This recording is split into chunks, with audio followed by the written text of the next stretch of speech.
This is Winnipeg Sports Talk Daily with Andrew Hustler Paterson and Michael Remis. Hey, what's up, everyone? Welcome to Winnipeg Sports Talk Daily. Huss and Reem with you for the next couple of hours. Busy show today. We're down to the Final Four in the Stanley Cup playoffs after the Dallas Stars bounced the Kraken last night. We will touch on that and we'll look ahead to the two series conference, the conference finals as well. And of course, huge game tonight for the Winnipeg Ice out in Seattle, taking on the Seattle Thunderbirds in Game 3 of the WHL Championship. We'll get to that right off the bat as well. And then we'll talk more about the big stories around the league, of which the Winnipeg Jets seem to be prominently mentioned in most of the offseason talk right now. John Matisz of The Score on the demise of the Leafs and the teams that didn't make it to the Final Four out of the second round. Mike McIntyre on the Winnipeg Jets offseason. And I got to tell you, folks, we have a great interview coming up later on in the show with the new head coach of the Winnipeg Sea Bears, Mike Taylor. Got a chance to catch up with Mike a little earlier today. And he has incredible energy and excitement for this upcoming season. Hard to believe that they're going to get going with training camp and kick off their new beginning here in Winnipeg for pro basketball a week Saturday, May 27th. So we'll talk about that, find out more about the team, his staff, the players, and all of that a little bit later on. And of course, fun time for sports. I mean, the Bomber training camp, as disappointing as it was with the Jets not being part of the postseason party any longer, Ice still rolling, Centennial Cups in full swing right now out in Portage. We've got the Gold Eyes home opener ready to go for Friday. And, of course, we're going to be paying attention to this Winnipeg Ice series. That games will be broadcast on TSN, called by none other than the voice of the Jets, Dan Robertson. So lots to get to today on the program. Welcome, everyone. If you just found us, make sure you hit that red subscribe button and join us daily, Monday to Friday, 1 o'clock p.m. Central, for the latest in the sports world and a focus on your Winnipeg teams. Just before we bring in Michael Remis, big thanks to the sponsors that make this show happen each and every day. Winnipeg Gold Eyes, as I mentioned, home opener Friday night. Get your tickets now. Fireworks after the game should be great. Can't wait to see how the pitch clock works in the American Association. Assiniboia Downs starting up next Monday. Modern Man, Aquatech, Manitoba Battery, Canadian Club, Vita Health, Wallace & Wallace, Nick and Nicky DQ, F Apparel, Princess Auto, Consolidated Supply, Royal Sports, BP, Breezy Bend, Aikens Lake, and of course the great taste of Little Brown Jug, our betting partner Coolbet, and we will get to a why not question of the day for Not Autocorp over Waverly and McGillivray. Let's get Remis in here and get this show started. What's going on? Us, feeling good. We finally have the Final Four, just like everyone predicted. Vegas, Dallas, and Carolina, Florida. Everyone saw this one coming. So, actually, shout out to everyone. I should check our bracket to see who the leader is. It's definitely not me. After that great first round I had, the biggest favorites: Colorado, Edmonton, and Boston out. Toronto out too. I guess is that good for the league? That all the big favorites are done? I mean, it certainly makes it interesting. I think, from a league's perspective, I'm sure they would love to have a few bigger markets, maybe a Canadian market or two. But unfortunately for them, certainly for the Rogers execs, that isn't happening. And we knew that Leafs and Oilers were the favorites to come out of their respective sides going into the series in round 2, but they didn't last. And we finally got clarity as to who the Vegas Golden Knights would be playing last night, Reem, in a very exciting Game 7 between the Dallas Stars and the Seattle Kraken. And once again, Jake Ottinger bounces back from a loss. His numbers following a loss are simply incredible. He was phenomenal last night, but, credit where credit is due. Philip Grubauer was a monster last night. That game could have been lopsided in the second period, and it came right down to the final buzzer. Yeah, Jake Ottinger, for me, is one of the reasons why I was very high on Dallas going to the Stanley Cup final. I kind of realized it last night. I mean, you look at who's left. He's clearly the best goalie, and you like their defense. They got Joe Pavelski, who's playoff superstar. But Josh Bogard, just play-by-play for the Stars, he tweeted after a loss, Jake Ottinger, 22-1-3, which is absolutely insane. And he said in 2 Game 7 starts, he's made 86 saves on 90 shots. That's a .956 save percentage. We remember the Game 7 last year against Calgary where he stood on his head. So Jake Ottinger is making a name for himself. I think he's the best goalie remaining, or starting goalie for all the teams. And I think Dallas got a real shot here. And I said yesterday, Dallas, they're very well set up. I don't want to say like dynasty or anything, but to be very competitive, very good. And they're kind of like I said yesterday, the West version of New Jersey. But they've been going, had playoff runs going back to the bubble against Vegas. So that they've been good for a bit here. But I think they're really taking a step forward now. Well, and listen, the guys that are driving the step forward are, the younger players on the team. I mean, Robertson has not been the guy that was such a monster throughout the season with 109 points. But Joe Pavelski, since returning, has been, simply incredible, especially at the age. But man, the guy last night that was absolutely everywhere, scored the goal to finally break that 0-0 tie as Grubauer stood on his head, was Roope Hintz. And we were talking last night about Hintz and his background. We had to check into his draft year. He was picked 2 spots after Jansen Harkins in the second round. Now, it's so easy to Monday morning quarterback drafts years afterwards. It's not like everyone was going, oh my God, I can't believe they didn't take Roope Hintz. But he really has turned into an elite star player in the league. And, I thought Tyler Seguin was awesome last night too. I mean, he had a couple of glorious opportunities that didn't go in the net. Jamie Benn is being impactful, and that team was built around those 2 guys, but really under Rick Bowness, you saw a bit of a shift to Pavelski, but particularly Roope Hintz and Jason Robertson. And of course, with a goaltender like Jake Ottinger, they'll have a chance to win each and every game. So they were certainly the deserving team, but I have to give credit where credit is due. What a run by the Seattle Kraken. And that is a team that you just can't help but like. I mean, do they have the star power of the other teams? Absolutely not. But man, did they work and did they fight until the final second of that 7th game last night. And tell you what, 2 years into their existence, to have a season that they had, to make the playoffs, to beat the defending Stanley Cup champs in the 7th game, to get to a 7th game in the second round. This Seattle Kraken team, I'm not sure whether we expect them to be back here next year at the same time, but it really is clear that they're building something as an organization for their fan base, something pretty special right now, and they absolutely should be holding their heads high after an incredible playoff run that was really more about will and grit than any of the skill that maybe some of the other teams that they've been playing have. Yeah, one more thing on Dallas. They're getting big contributions from a couple rookies, or one rookie here, Wyatt Johnston. I think he really went under the radar for Calder voting. He's played a big role for them, second line center. 41 points in 82 games. That's 4th among rookies behind Matty Beniers. Matisz Maselli in Arizona, who also had a great season that really didn't get league-wide recognition, and Mason McTavish.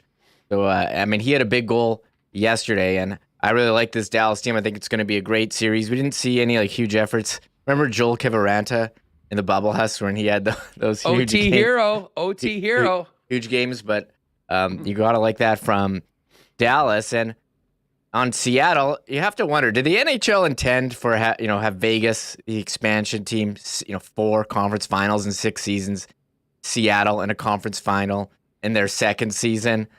I don't know. Maybe did someone screw up on these expansion rules and made them a bit too good, or is this as intended, where, they had, it's kind of like Vegas where they just don't have like superstars, but a lot of very good players. And, they had some nice draft picks with Matty Beniers, and they did, Shane Wright fell to them last year, which they have some great prospects going forward.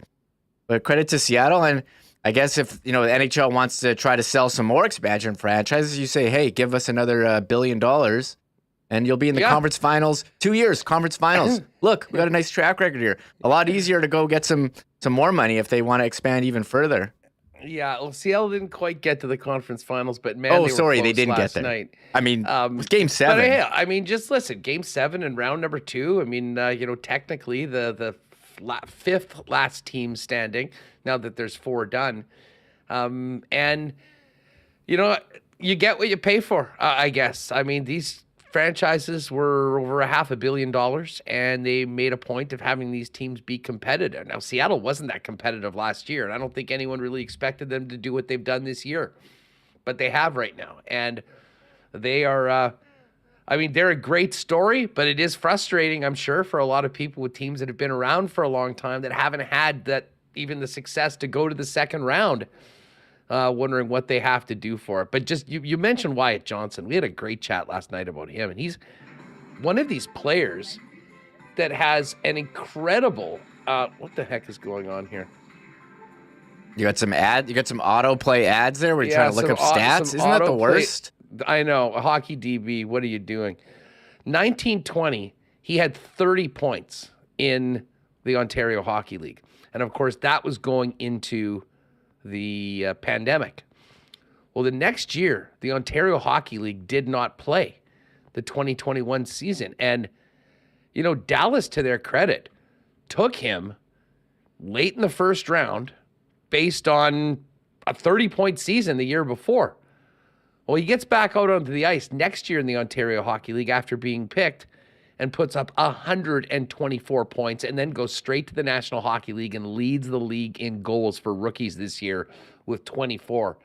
You can have the big salaries on players like Ben and Seguin, but you need to hit on your picks. And they hit with Jason Robertson. They absolutely hit with Ruby Hintz. And now they've hit again with Wyatt Johnston, who's making a big impact right now, taking the Stars to the Final Four.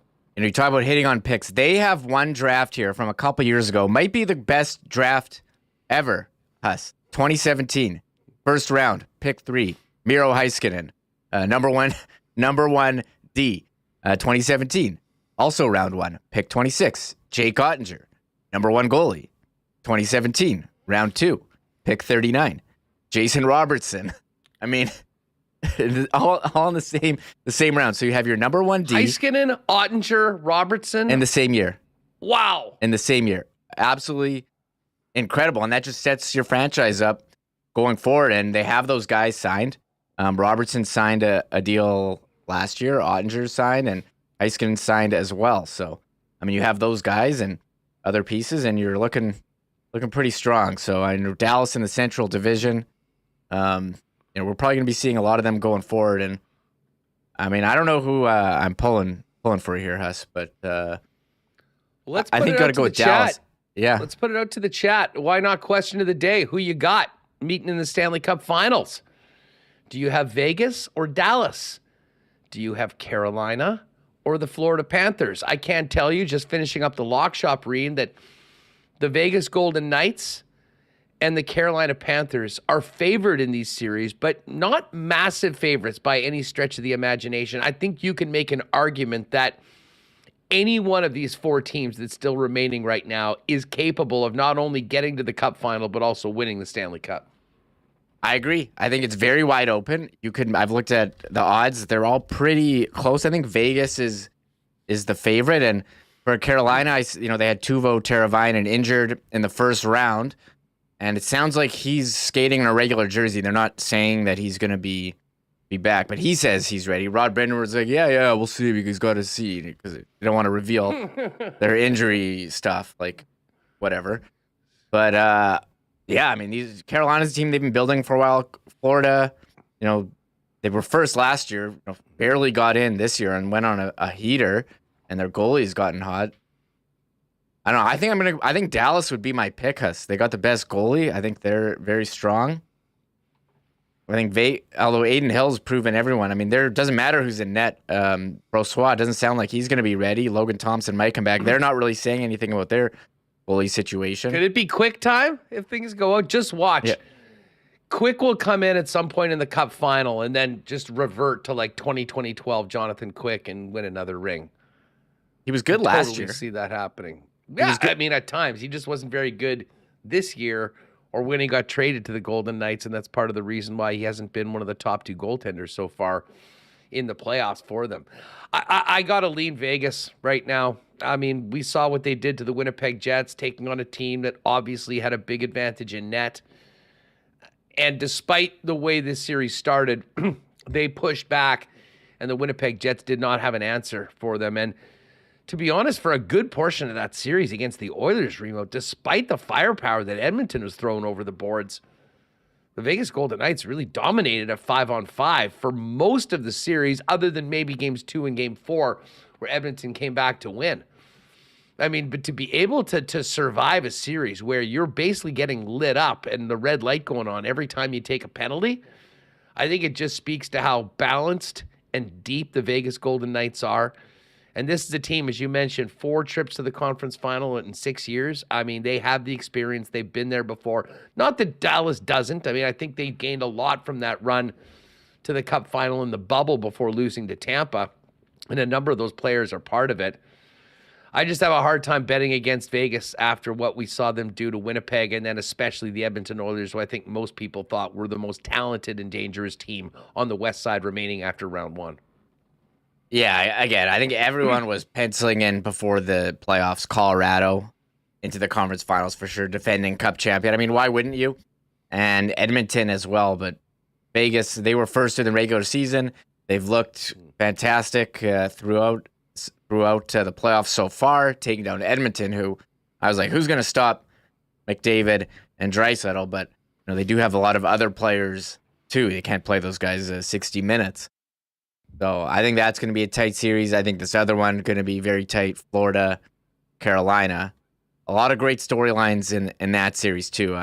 You have Paul Maurice coaching against Rod Brind'Amour, his former team, former captain. Maurice coaching Carolina 2 different occasions. And of course, how could we forget the Stahl brothers going head-to-head, Eric and Mark on Florida. And it is Eric's former team, Carolina, that he did win a cup with. But it's Jordan now on Carolina. Did I say He's yesterday? The captain, isn't he? What? He's the captain. Jordan is? I thought Rod Brind'Amour was still the captain. No, he's the coach. He's not the captain. You cannot, I don't believe, he's the captain of the ship. Yes. But yeah, 3 Stahl brothers, and I guess we're guaranteed of having Stahl parents in the stands. For sure. At the Stanley Cup final, one way or the other. I kind of like Carolina, but very slightly. I mean, to me, this is a really, really tough series to pick. I mean, Florida is not the 92.8 seed team that snuck into the playoffs at the end of the regular season. This team has beaten the bullies on the block, the Boston Bruins, and come back and, then taken out the Toronto Maple Leafs. I mean, 2 really, really good hockey teams. Although I'll say this, their challenge against the Carolina Hurricanes is going to be on a different level. Not necessarily of the high-end scoring talent that Boston or particularly Toronto had. But, man, the way the Canes forecheck, the system that they play, the relentlessness, Rod Brind'Amour has created a team that is really built for this time of year. That's why they win a playoff series each and every season, and they're knocking on the door. As much as I've been impressed with what Florida's done so far, I think I'm going to give the nod to Rod the Bod and the Canes to get through as very slight favorites in the East. Yeah, we're looking forward to seeing Matthew Tkachuk, what he's going to do to piss off Carolina. Always something, and I think the number 1 villain left has got to be Sam Bennett. I don't want to see this guy on my TV anymore. If he's giving wrestling, what wrestling move do you think he's going to do? Is he going to execute a power bomb and not get suspended on one of the Carolina? He had a rock bottom in the first round. I think there was a chokehold. Yeah, there was definitely a lariat clothesline. Yeah. So Florida, they muck it up, and Radko Gudas, the famous holding the stick on the OT winner, that guy's had his fair share of meetings with player safety. He's a psycho. He's a complete psycho. Yeah.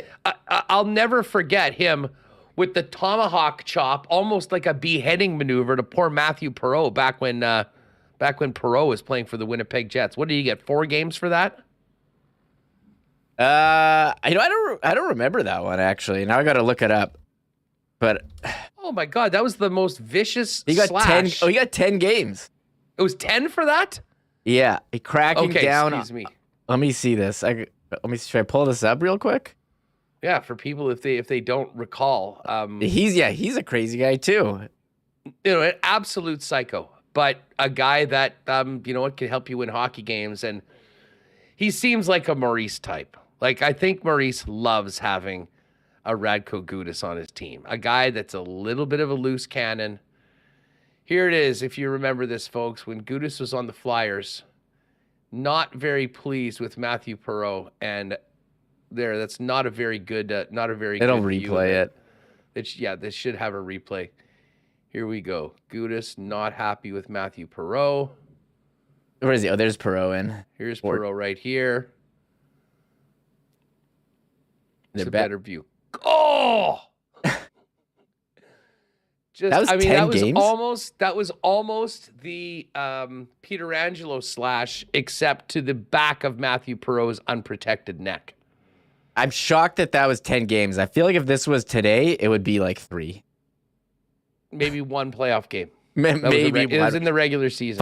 5K5. And it kind of the series, you saw like all the stuff Florida was doing at Toronto. It reminded me a lot of when Paul Maurice coached the Jets to that sweep over Edmonton, where the Jets were just all over McDavid, doing absolutely everything to get in his way. Like that was the Neil Pionk series. And I think Florida just took advantage that they're not calling any penalties. Like Mark Stahl elbowing Mitch Marner at the end of the 3rd period in the head. Like they didn't call it. It was the most obvious penalty. They didn't call it. So I'm expecting more of that from Florida. They're a nasty team. I don't like that. Don't forget.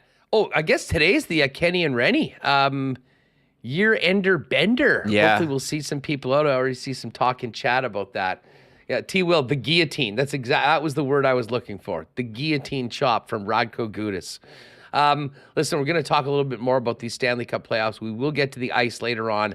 Mike Taylor, Sea Bears head coach, making his WST debut, and Mike McIntyre coming up in a few minutes as well. But as I mentioned right off the top of the show, the Gold Eyes are back this week. Home opener on Friday.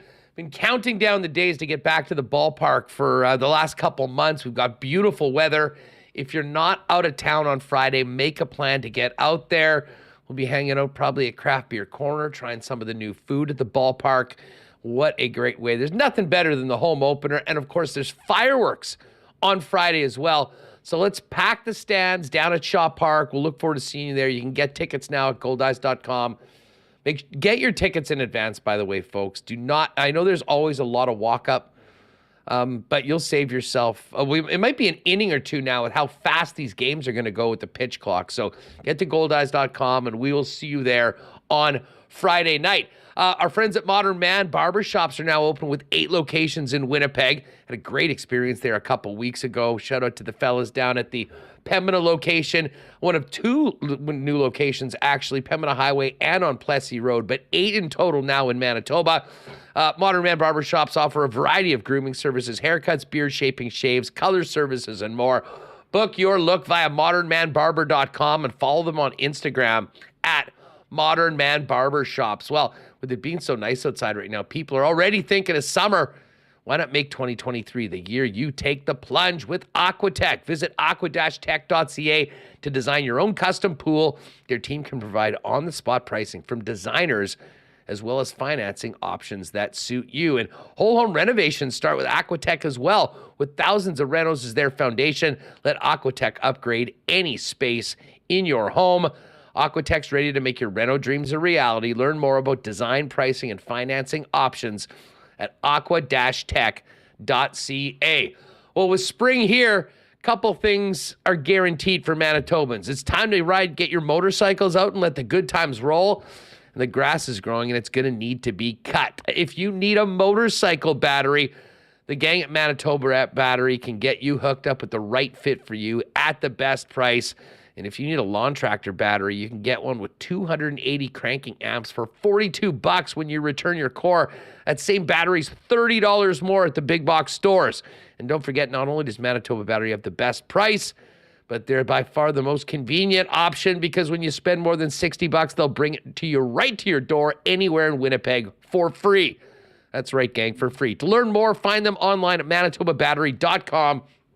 And you can also pop by and see them at 1026 Logan Avenue. And just before we get back to the puck talk, Bomber training camp continuing. Big cheers to our friends at Canadian Club, Canada's favorite Canadian whiskey, and the official spirit of the Winnipeg Blue Bombers and Winnipeg Sports Talk. Won't be long until we're at the Rum Hut enjoying Canadian Club, Bruegel rum and whatnot. But the CC and Ginger, if you can't wait for the games, now available in 473 milliliter cans at liquor marts and beer vendors around the city. Pick up your favorite Canadian Club products at your local Manitoba liquor marts. All right, well, we're down to 4 teams in the National Hockey League playoffs, and let's welcome in our pal John Matisz from The Score to look ahead and maybe a little look back at round 2. John, what's going on? How are you? Hey, Andrew, I'm well. I was in the little waiting room there watching you do your reads, and it was too much time to stare at myself on a screen and notice that, maybe some beard trimming needs to be taken care of here. But then I'm like, you know what? Maybe I just have a great playoff beard, and that's just how it goes as a hockey reporter. Well, I guess there's a few playoff beards getting shaved out in Southern Ontario right now. I'm very interested as to how the loss in the second round, after finally getting over the hump and beating Tampa, but the way the second round did maybe took away from, that long-awaited series victory to get that monkey off the back of the Leafs as an organization. Oh, it was hugely disappointing. And for me, it comes back to the third game of the second round, because the first 2 games, honestly, Andrew, they could have went many different ways. They obviously went down 2-0, but they could have been up 2-0. And obviously we're talking about the Toronto Maple Leafs here, or it could have been 1-1. I really feel like they played well enough to at least split that start. And then game 3, you're thinking, okay, like if they can get things going here, they're back in the series, and it's a toss-up, and this is Florida. It's not this huge juggernaut. They've got this. But then the Stars didn't show up.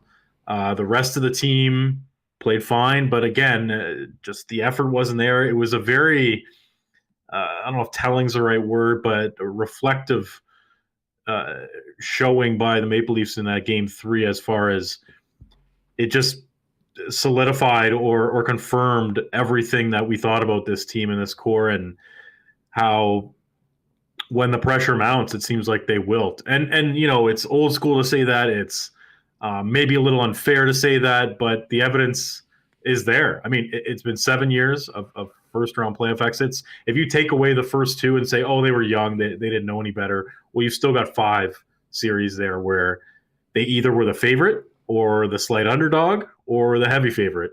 And they obviously got it done once in the first round against Tampa, but this Florida series was right there for them. And the path to the Cup was right there for them, as a matter of fact, with Boston being eliminated by said Panthers and the West not being, as dangerous, I would say, as the East. So, a lot of sour feelings in Ontario. And I think in the past, there's been a lot of frustration around this team, a lot of anger, a lot of sadness. I think apathy is a big adjective that I would use to describe some of the fans, where they're just like, you know what, this team doesn't deserve my love. I'm going to check out next year.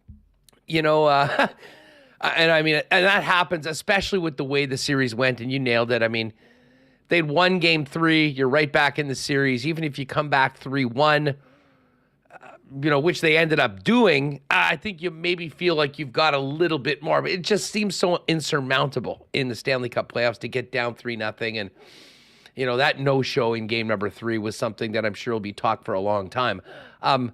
Before we get to a couple of the other series, I mean, there was a lot of intrigue as to what would be heard from players and management at Garbage Bag Day yesterday. I mean, Austin Matthews' future, he's got a full no move come July 1st. he doesn't intend on being around there, you'd think that they'd need to go. And the question, of course, is who's making those decisions as well? What did you hear yesterday from the Leafs? What was the sentiment of the players? And there's a lot of people that expected some changes or even big changes. What's the smart money on how different this team and organization looks next year? Well, I think there'll be changes and some significant ones, but just to start with the players and how they reacted at, like you said, garbage bag day or whatever, locker cleanup day. A lot of the same old sentiments, a lot of, we didn't get the bounces, or I have faith in this team, which is fine. Like they can say that all they want. I mean, it's their prerogative, but you would have hoped there was a little more, I can't believe we let down the fan base, or I wasn't good enough, or what have you. And everyone said the right thing as far as I want to return, which, it makes sense. If you're under contract, to request a trade, especially through the media, a couple days after you're ousted would be a little strange. So it was kind of par for the course there.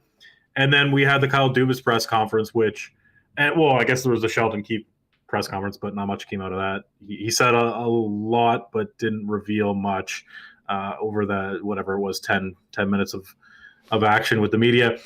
Kyle Dubas, very raw, very candid, kind of laid things out. Seems like pretty honestly, where he says, as far as the roster, everything's on the table. The coach he did not commit to for next year, which you could read into they're going to bring him back, or you can read into it that they're not. I think that's very up in the air. And then the fact that he talked about his own personal story and the effect that this season had on his family and where his head's at moving forward, where he has no interest in going elsewhere, whether it's Pittsburgh, Calgary. I'm sure there'd be other franchises interested in his services if he became available. So he put that to bed, but also, made it pretty known that, I'm not fully committed, even if the Leafs come back and say, hey, here's a 5-year contract. So obviously the biggest takeaway, though, was that the core four, Matthews, Marner, Nylander, Tavares, are likely not going to return as is. I suppose there's a chance that they do.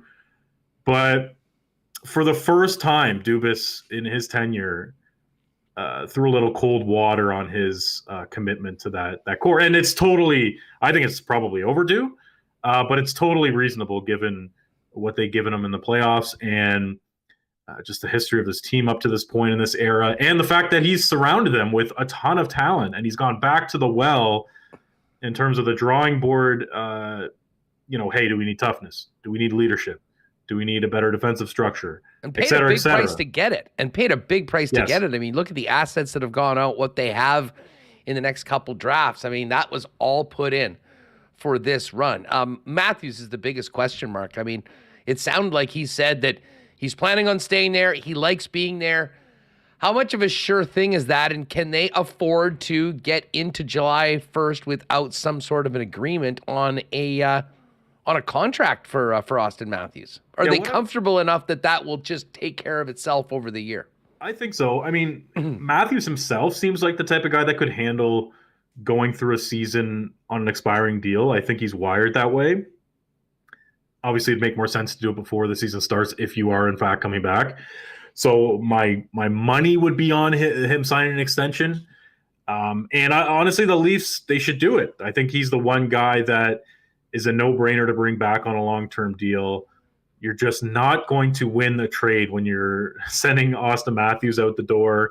And I don't think you want to test your luck in seeing how the season goes. And then, he goes to free agency and hopefully he chooses you, that kind of game. No. You don't want to do that. And from Matthews' perspective, obviously there's a chance that he leaves, but I think based on his comments and just based on how he's acted since he's been in Toronto, there's a very strong chance that he wants to stay. The question for me is, one, term. I mean, do you end up locking this guy up for 8 years, or does he do another 5-year deal like he did with this one? Does he push the limit on how much he's going to make? I think it's pretty obvious that he's going to break Nathan McKinnon's upcoming record, or maybe not record is the wrong word, but the ceiling that Nathan McKinnon has set as far as being the highest paid player. I think he's going to pass that. I think that's pretty obvious. But it's a matter of, okay, how far does he go? So is he going to make 13 and a half, or is he going to try to push for 15? And I think it's interesting where you can't fault the guy for wanting what he's worth, but at the same time, you look across the league and all the talk, whether it's the New Jersey Devils actually right now with Jack Hughes and Nico Hischier and that crew, there's a lot of rumors about how in that room they're saying, let's take less because we want to win cups together. You obviously saw it with Colorado and McKinnon before his big deal. You saw it in Tampa. Like it's kind of become a thing where the stars take a little bit less. You could argue McDavid did the same in Edmonton.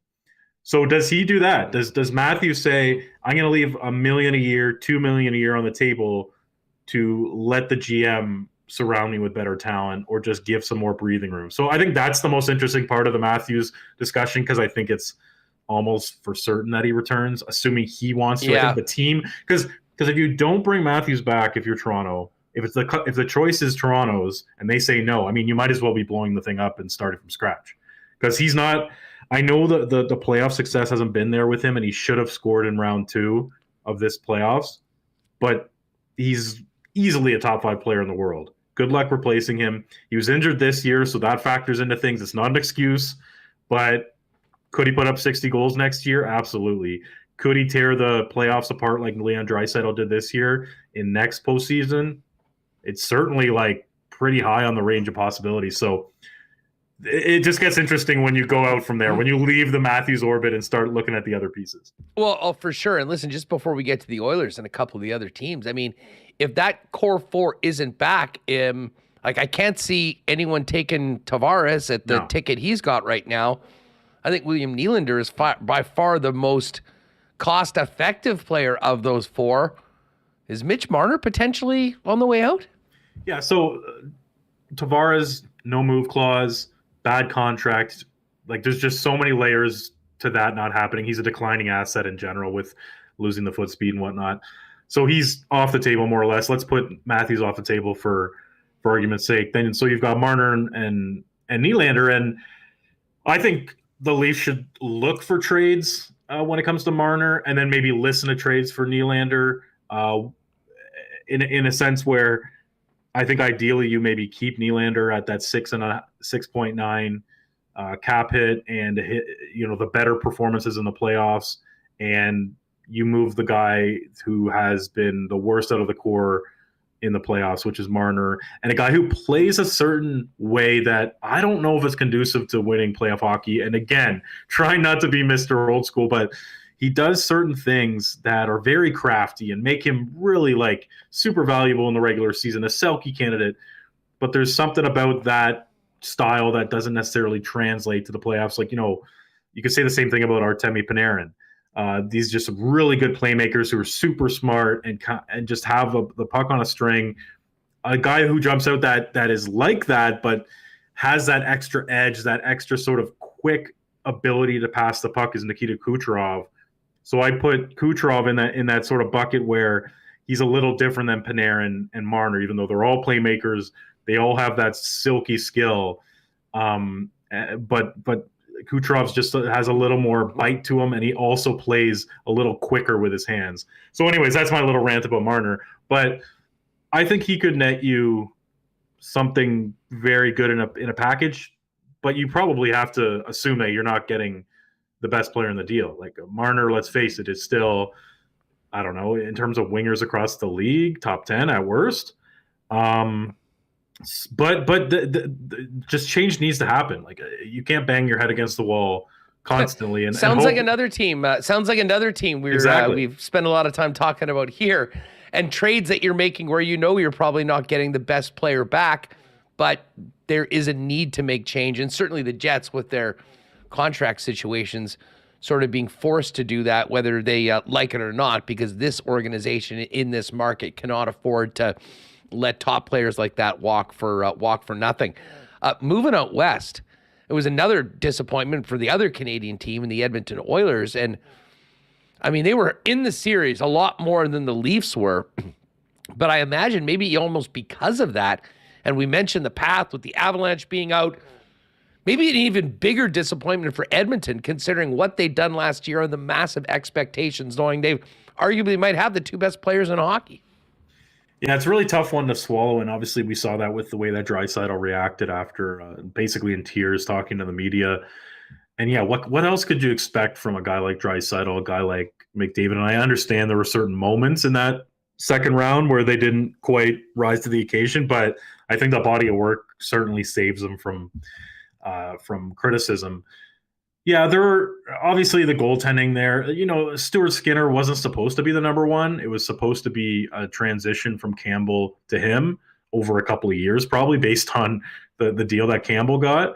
So I have a hard time coming down on Skinner. He's just so young, so inexperienced at the NHL level that I don't put a ton of blame on him. I thought Matisz Ekholm was a really good pickup at the deadline.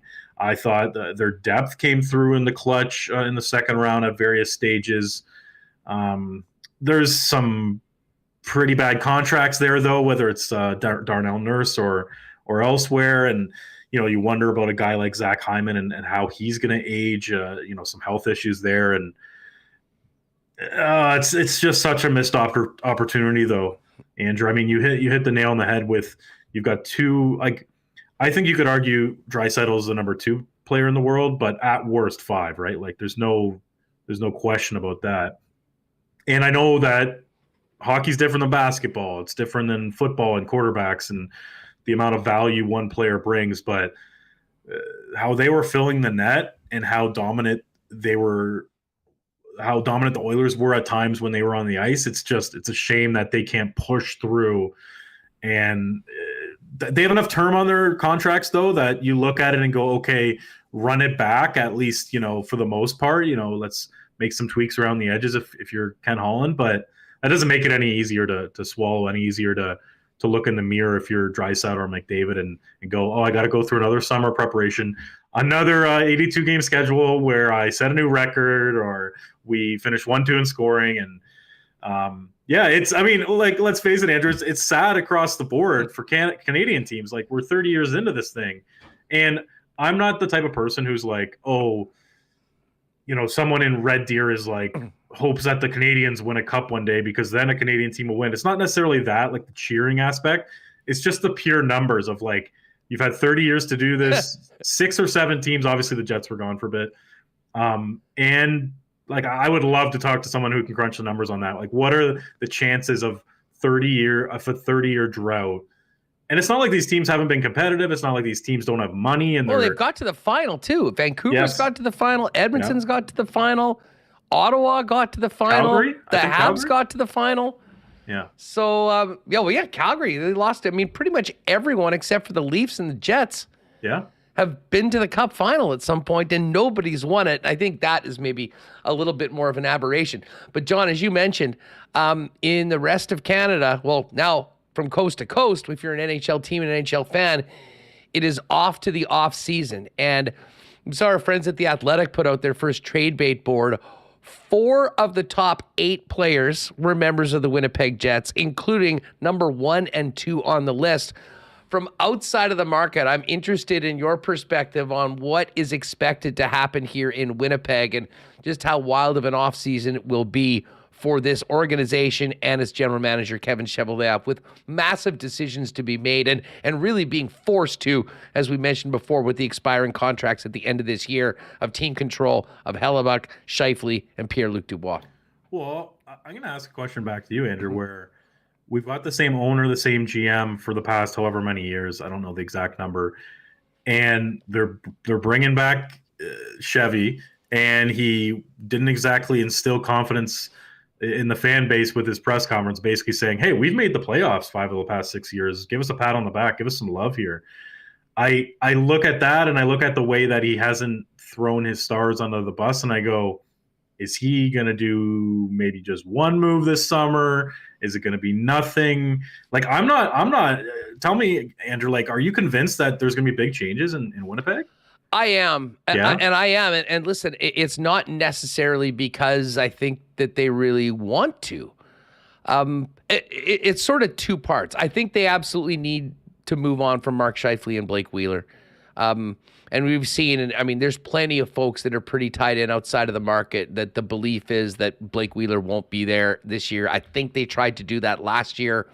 They didn't want to eat the money and ended up bringing him back. And listen, credit where credit is due. Blake always plays his ass off. But I mean, this is more about a culture change of the Winnipeg Jets and moving on from a guy that even without the C, I think we saw in those, interviews at the end of the year was still in a lot of ways the alpha. And, as I said, it looked one way on the ice, but I'm not sure it was that different in the room.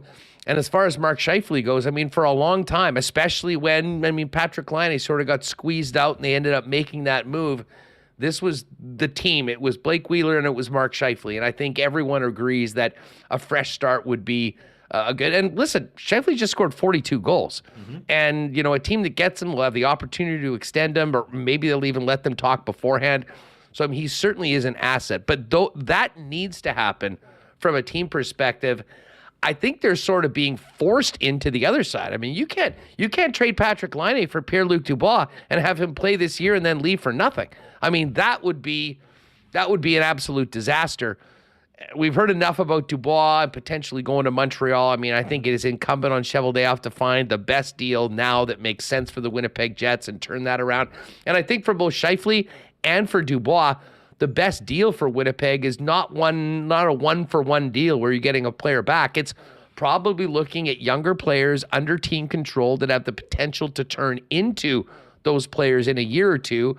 And I know they haven't said they're not looking to rebuild. I mean, I guess it depends on what your definition of that is. They're certainly not going to go scorched earth and essentially go the way of the Blackhawks or the Coyotes the last few years.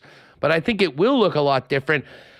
But I mean, the one guy that not only will likely have some sort of a bidding war for his services if he's on the move is Connor Hellebuyck. And I am of the opinion that he is the Jets franchise player. I personally would have no issue if they, gave him a Carey Price size check and said, you're our guy for the next 8 years. I'm not sure that he is actually there right now because he said it pretty clearly. His number one focus, he knows he's going to get paid. It's about being on a team that he feels has the chance to win the Stanley Cup. And I was in the room when the players, met the media on our garbage bag day here in Winnipeg. And even as a huge Hellebuyck guy, I couldn't help but kind of feel like there was an element of finality to what he had to say, knowing the situation. So, listen, would they love to keep Hellebuyck and Pierre-Luc Dubois? I think the answer is yes. I don't think that's possible, though. And if that's the case, you're talking about, turning over your top two centers and a guy that's been nominated for the Vezina 3 times in the last 6 years. But at the same time, it's sort of exciting from a fan's perspective because, let's face it, the team will look different and it might change the window of where the club is. But all 3 of those players, I think, will have significant value around the National Hockey League. And I'll say one thing about Kevin Cheveldayoff. People criticize him for a lot. When he's been forced into making deals like this, I think you go through his record, and he's done a very, very good job of maximizing the value under not the best circumstances. And he may have to do that as well this summer. Yeah, there's obviously some similarities, some common themes between the Leafs and the Jets here where it's pretty obvious in both cities that something needs to be done. The status quo cannot continue. And I'm of the opinion, and again, this is me from however many kilometers away, but Kyle Connor, Josh Morrissey, Cole Perfetti, and obviously maybe some other prospects. Those are your untouchables. I would be open to talking about Connor Hellebuyck, obviously Scheifele, Wheeler, even Ehlers. Just because I'm looking at the ages and I'm going, when's the window to win? If you're going to do a retool, I mean, it does happen, like we're seeing with Florida overnight in a lot of ways. But I feel like the hit rate is a little lower. I think when you retool, you're committing to at least 2 years to get your act together and get back to respectability or cup contention, whatever your goal is there. And that's not to say, hey, get everyone out and sell them for pennies on the dollar. But I think listening on Hellebuyck, Scheifele, like I said, Ehlers, anyone else but the 3 guys I mentioned, I think it would be smart. And I think, Hellebuyck is, as you mentioned, Andrew, like a part of you goes, give him the Carey Price treatment, which I get. But the guy's 29. I think it's reasonable to suggest he's got 2 or 3 good years left in him. I mean, it's hard to say with goalies, right? It's just so difficult. But he's a horse. The one thing, I mean, he is a horse. He plays night in, night out. He never gets hurt. Like as I said, I feel more confident about giving Hellebuyck an 8-year deal that starts when he's 31 than Mark Scheifele, for instance. Yeah. But again, he's a special player, but it's a huge, huge risk as well. Mm-hmm. And I think considering the other things that the Winnipeg Jets are dealing with right now, they have to think long and hard about that, especially if he says, I'm not sure that this is the place that I want to sign an extension, which if that's the case, then you pretty much know what you have to do. And that's, I think, why we're hearing so much scuttlebutt and buzz about Hellebuyck being atop of anybody's trade board right now. Yeah, I mean, and if we spin it towards Scheifele and Wheeler, I mean, you're not going to get much for Wheeler, right, with that price tag. And you're going to probably have to, take something. Yeah, absolutely. I mean, but I feel like he might almost be priority number one as far as guys to move, just based on the scuttlebutt around the room and taking his captaincy. Like, there's a lot of smoke there as far as him maybe being the catalyst for these problems. And then Scheifele, like you mentioned, 42 goals. He's got high value right now, and it sucks to trade a number one center. It's difficult to do that and feel good about what you got in return because you're probably getting multiple pieces, right? I suppose you could do a 1-for-1, but that's quite difficult. I see some problems on the back end though, so I don't know.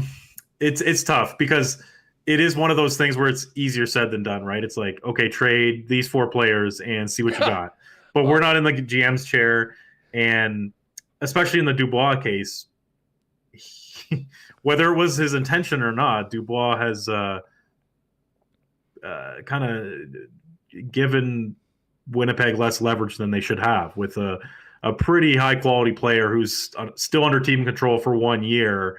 The fact that it wouldn't be the first time. Montreal. That's exactly what happened with Jacob Trouba. He basically said the only team he signed an extension was the New York Rangers, and he went to the New York Rangers. Yeah. Dream scenario, though, is Dubois getting traded to Boston to fill the role of Patrice Bergeron there, loving it, signing an extension, and then haunting the Montreal Canadiens for the next 8 years.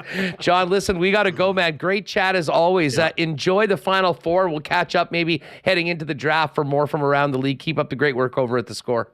Yeah, thanks for having me on, and you gave me lots to think about with the Jets. I mean, I'm glad I threw that to you at one point because I feel like it's a whole tangled knot right now there in Jets land, and there's just so many layers to it, but I don't know exactly which domino falls first, right? I guess compared to the Leafs, at least the stability is there from the GM's perspective. Like, you're not guessing on that. Whereas if you're a Leafs fan, you're going, well, is Dubas even coming back? And then what happens from there? Because, hey, July 1st is coming up. The draft is coming up. These are both really tight windows here, so should be fun. You got it. Thanks for your time, John, as always. See ya.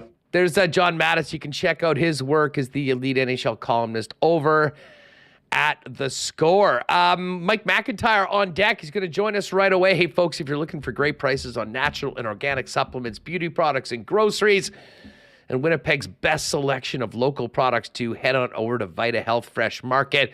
Barbecue season's here. Vita Health has amazing Vita Market grass-fed bison and beef steaks for you.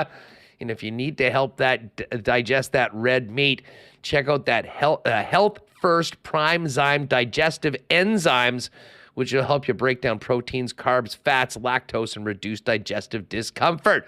Vita Health Fresh Market, empowering people to lead healthy lives. 7 Winnipeg locations and online at myvita.ca. If you have fencing or overhead door needs, only one place to call, and that's Wallace & Wallace, the specialist for fencing and overhead doors since 1946 in Winnipeg. If you need the security and protection of a new fence, they've got it all: vinyl, ornamental, welded wire, chain link, or wood. And if it's time to replace your garage door, they've got Winnipeg's largest selection of overhead garage doors as the Clopay dealer in Manitoba. 204-452-2700 is the number. Give them a call. They'll arrange a time to come out and give you a free estimate. You could also visit them online at wallacefences.com or pop down to their showroom on Lawson Road off of Kenniston. How's the closet looking heading into spring and summer, fellas? If you need to up your menswear game, you need to head down to F Apparel at 190 Smith Street. Custom suits beginning at $400, along with chinos, golf pants, custom shirts, both tucked and untucked styles, and an incredible selection of menswear accessories. 15% discount for wedding parties if you guys need new suits. If you've got a 2023 high school grad, hook them up with a free shirt and tie from F Apparel with the purchase of any new suits. F Apparel, again, is at 190 Smith Street downtown. Check them out online or make an appointment at that's EPHapparel.com. And with this gorgeous weather this week heading into the May long weekend, it feels like summer, and summer means a trip to Nick and Nicky DQ. All the great summer blizzard flavors are in. You've got the great ice cream treats, milkshakes, dilly bars, buster bars. It's all there waiting for you. Pop down and see them at one of 4 locations: DQ Niverville, DQ Northgate, Polo Park, and St. Anne's. And if you do need a DQ ice cream cake or blizzard cake, hit them up on Instagram at DQ Manitoba. They'll custom make it for you for a quick and easy pickup at any of the 4 Nick and Nicky DQs. All right, let's get to Mike McIntyre from the Winnipeg Free Press, who joined us now. Mike, what's going on? You enjoying this weather or what? Oh, I sure am. Although I'm not going to make the mistake I made last week, Huss, and take it outside where my phone quickly overheated and took me temporarily off the airwaves. So I'm in the nice, cool living room here, and got a couple of snoozing dogs around me who seem to be stirring. So we might get maybe a cameo from Piper and or Bodie during our chat today. Good stuff. Well, they're always welcome on WST. Listen, we'll get to the Jets off season in a minute, but first off, big game for the Ice tonight. Yeah. Great scene downtown. I really enjoyed the games, was really impressed with both teams. I thought that the Ice maybe were a little fortunate to hang on the way they did in game number 1, and you knew there'd be a pushback from a stacked team like Seattle. We've got a heck of a series, but a big opportunity tonight, I think, for the Ice to, get that road win back and assure themselves of no worse than coming back to Winnipeg to play at home again. Yeah, and it'll be great. Dan Robertson on the call for the remainder of the series, so that'll be nice. They were 2 really entertaining games. These are 2 powerhouse teams, and my goodness, Zach Benson, someone's going to get a good one in Zach Benson in this summer's draft next month. I'm curious to see where he goes. I know there's a lot of mock drafts out there that have him going, as low as maybe 6 or 7, and some have him slipping into the teens. I don't imagine, Huss, he's still going to be available when Kevin Cheveldayoff and company get up there to announce their pick. That's a no chance, at least with the 18th pick in the draft. For sure. And the question, I guess, about Benson is his size. But my goodness, he, at least playing at this level, he doesn't get hit very much. He's all over the ice, and he's a lot of fun. He's worth the price of admission. And Big Bad Brad, I thought, kind of a quiet game. He was better in the third period there in game 1. Just like his team, they kind of came alive in the third, but he was all over the ice in game 2. And it was interesting being up in the press box. There was a lot of Jets personnel who were watching on the weekend as well. Mark Chipman was there, Kevin Cheveldayoff, Mark Morrison, the Moose coach, Jimmy Roy, director of player development. And I suspect that they all were very happy with what they saw from their first rounder from last year, the 30th overall pick. Brad Lambert was dynamic. It was actually funny, Huss, to hear the crowd at Canada Life Center booing Brad Lambert. He took that charging penalty early in the game, showed a little bit of a nasty streak, which I suspect the Jets don't mind at all. And then, of course, he scores the 2 big goals, and the crowd's booing. It wasn't that long ago that the crowd was coming unglued for Brad Lambert during Jets training camp in the preseason, and I suspect they'll be back to cheering him in relative short order. But fun series, and after 2 games, it kind of confirmed what I thought, which was probably this wasn't going to be a quick series for either team. And I really think it's going to come back here on the weekend, Huss, for sure, for a Game 6. I don't think either team is winning all three this week in Seattle. So there's a good chance we'll get a little bonus playoff action over the long weekend, Sunday and maybe even Monday night, which would be a lot of fun as well. A heck of a time if you're following junior hockey here in Manitoba, because we had the first two games of the Western Hockey League Championship Series. Of course, the games are on TV from out west, and the Centennial Cup has been awesome out in Portage as well, with two Manitoba teams going at it, and looking like they both have opportunities right now heading into the final game to be playing in the playoffs. But it is tight, and the possibilities of the Centennial Cup, teams could finish as high as first or be out. So listen, it's a good time right now, but of course we'll be paying attention to see what the Ice can pull off tonight in Game 3. What's that? I think a 9:00 start out on the West Coast, and I know lots of talk about late starts lately. That one at least is 7:00 local time. That's what happens when you play a team on the West Coast.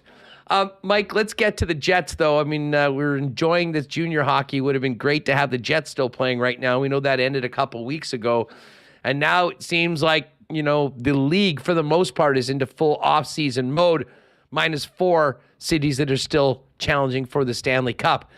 We saw that list from The Athletic yesterday, Russo and Tahachik, with 4 Jets of the top 8 players on their trade bait board. Has that ever happened? Ever? Has one team ever had that many guys? I suspect not. No, I think we can safely say highly unlikely. It's a 32-team league, and one team has 50% of the top 8 names on the board.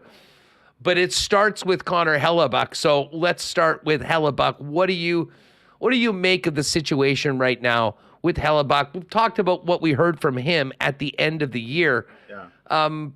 Do you put much of a number on a chance that the Jets find a way to extend Connor Hellebuyck, or are you expecting what I think most people around the league expect to be somewhat of a bidding war if Connor Hellebuck's services are available to the highest bidder via trade?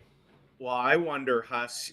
I have no doubt that the Jets would love to sign Connor Hellebuyck long term. That probably coming out of this season was a main priority. I don't know whether Connor Hellebuyck is willing to sign long term, but I do wonder this: have recent events, including how these playoffs have played out, would that potentially change Kevin Cheveldayoff and the organization's line of thinking because of what you just outlined, a potential bidding war?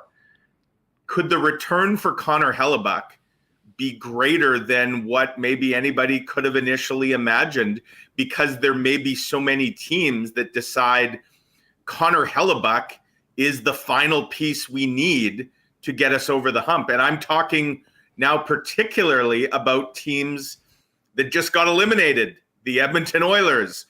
What was their undoing again? Defense, and I would say to a bigger extent, goaltending. They've just wasted another year of Connor McDavid, Leon Draisaitl's prime. And it came down to goaltending. Stuart Skinner got pulled 4 times, which is insane.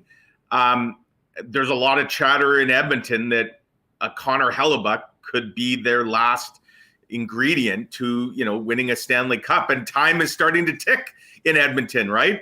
Draisaitl's a UFA, I think, in 2 years, McDavid in 3. Toronto, again, goaltending seems to always be a question with the Maple Leafs. And so, there's increasing chatter and pressure. And you have Kyle Dubas coming out yesterday, not pouring any cold water on the notion of a blockbuster deal if it meant, helping his team. And that's where I look at a team like Florida, Haas, and other NHL teams. We know it's a copycat league. Florida wasn't afraid to make a huge, seismic trade last year, shipping out 2 dynamic players, but getting one back. And look where they are now. And I think you could argue Matthew Tkachuk's been a huge reason that the Panthers are where they are. So, and then you got teams like Buffalo, New Jersey, another team that just got knocked out and clearly had goaltending issues, but have so many really solid pieces in place. I mean, you could go down the list, and I just wonder if you're Kevin Cheveldayoff, don't you at the very least, even if Connor Hellebuck was willing to sign here, don't you have to at least entertain the notion of, well, what could we get for him? And how quickly could that maybe lead us somewhere that, ultimately where we want to go? Like if you're talking multiple pieces that you feel could step in and immediately help your lineup, I think if you're Cheveldayoff, it would be malpractice not to listen. So you bring up two teams that absolutely need goaltending, but I guess is a bigger question is if you're trading Connor Hellebuck, what is the best case scenario for you getting back? Like things to immediately help the lineup. You're not getting McDavid, you're not getting Draisaitl. They've traded their first round pick already. When I look at Toronto and I look at Edmonton, I don't really see a fit very much for a potential Connor Hellebuck trade because I'm not sure those teams have the assets that make sense for what Winnipeg will be asking for in return. And a team like Buffalo is really interesting to me. Buffalo and Jersey, to me, are the teams. For sure, because they've got the young pieces in play, and they've got some really good young players, whether it's Jesper Bratt or Dawson Mercer, even Schmid, the goaltender that, had a really good rookie season and faltered a bit in the playoffs. You look at Buffalo, they've got Levy, the goaltender, like the young and who looks like a guy that, could be a future number one. They've got, obviously, Matt Savoy is a draft pick of theirs. So there's some pieces, you're right. That's where, though, if you're Kevin Cheveldayoff and the Jets, you're hoping the more teams and the more desperation to get a Connor Hellebuck, you play them off each other, right? That's what a good GM would do. And suddenly you're getting an absolute ransom back that maybe you wouldn't have got if there was only one or two teams in the bidding. If you've got 5 or 6 teams that are really serious, that think this is the guy that can take them to the promised land, you're now in a position of power. And I think if you're the Jets, it's worth listening to because let's face it, Connor Hellebuck, and he's going to be worth every penny, but he's going to get a significant contract, probably making him the richest goalie in the NHL or top 3 anyways. You're probably looking at something in the neighborhood of $10 million a season. And it's probably going to be the 7 or 8 year deal. So now you're taking him well into his late 30s. If you can get pieces back, including a goaltending prospect that is seen as a real significant, prospect, now you're not looking at a full-blown, blow it up and start from scratch.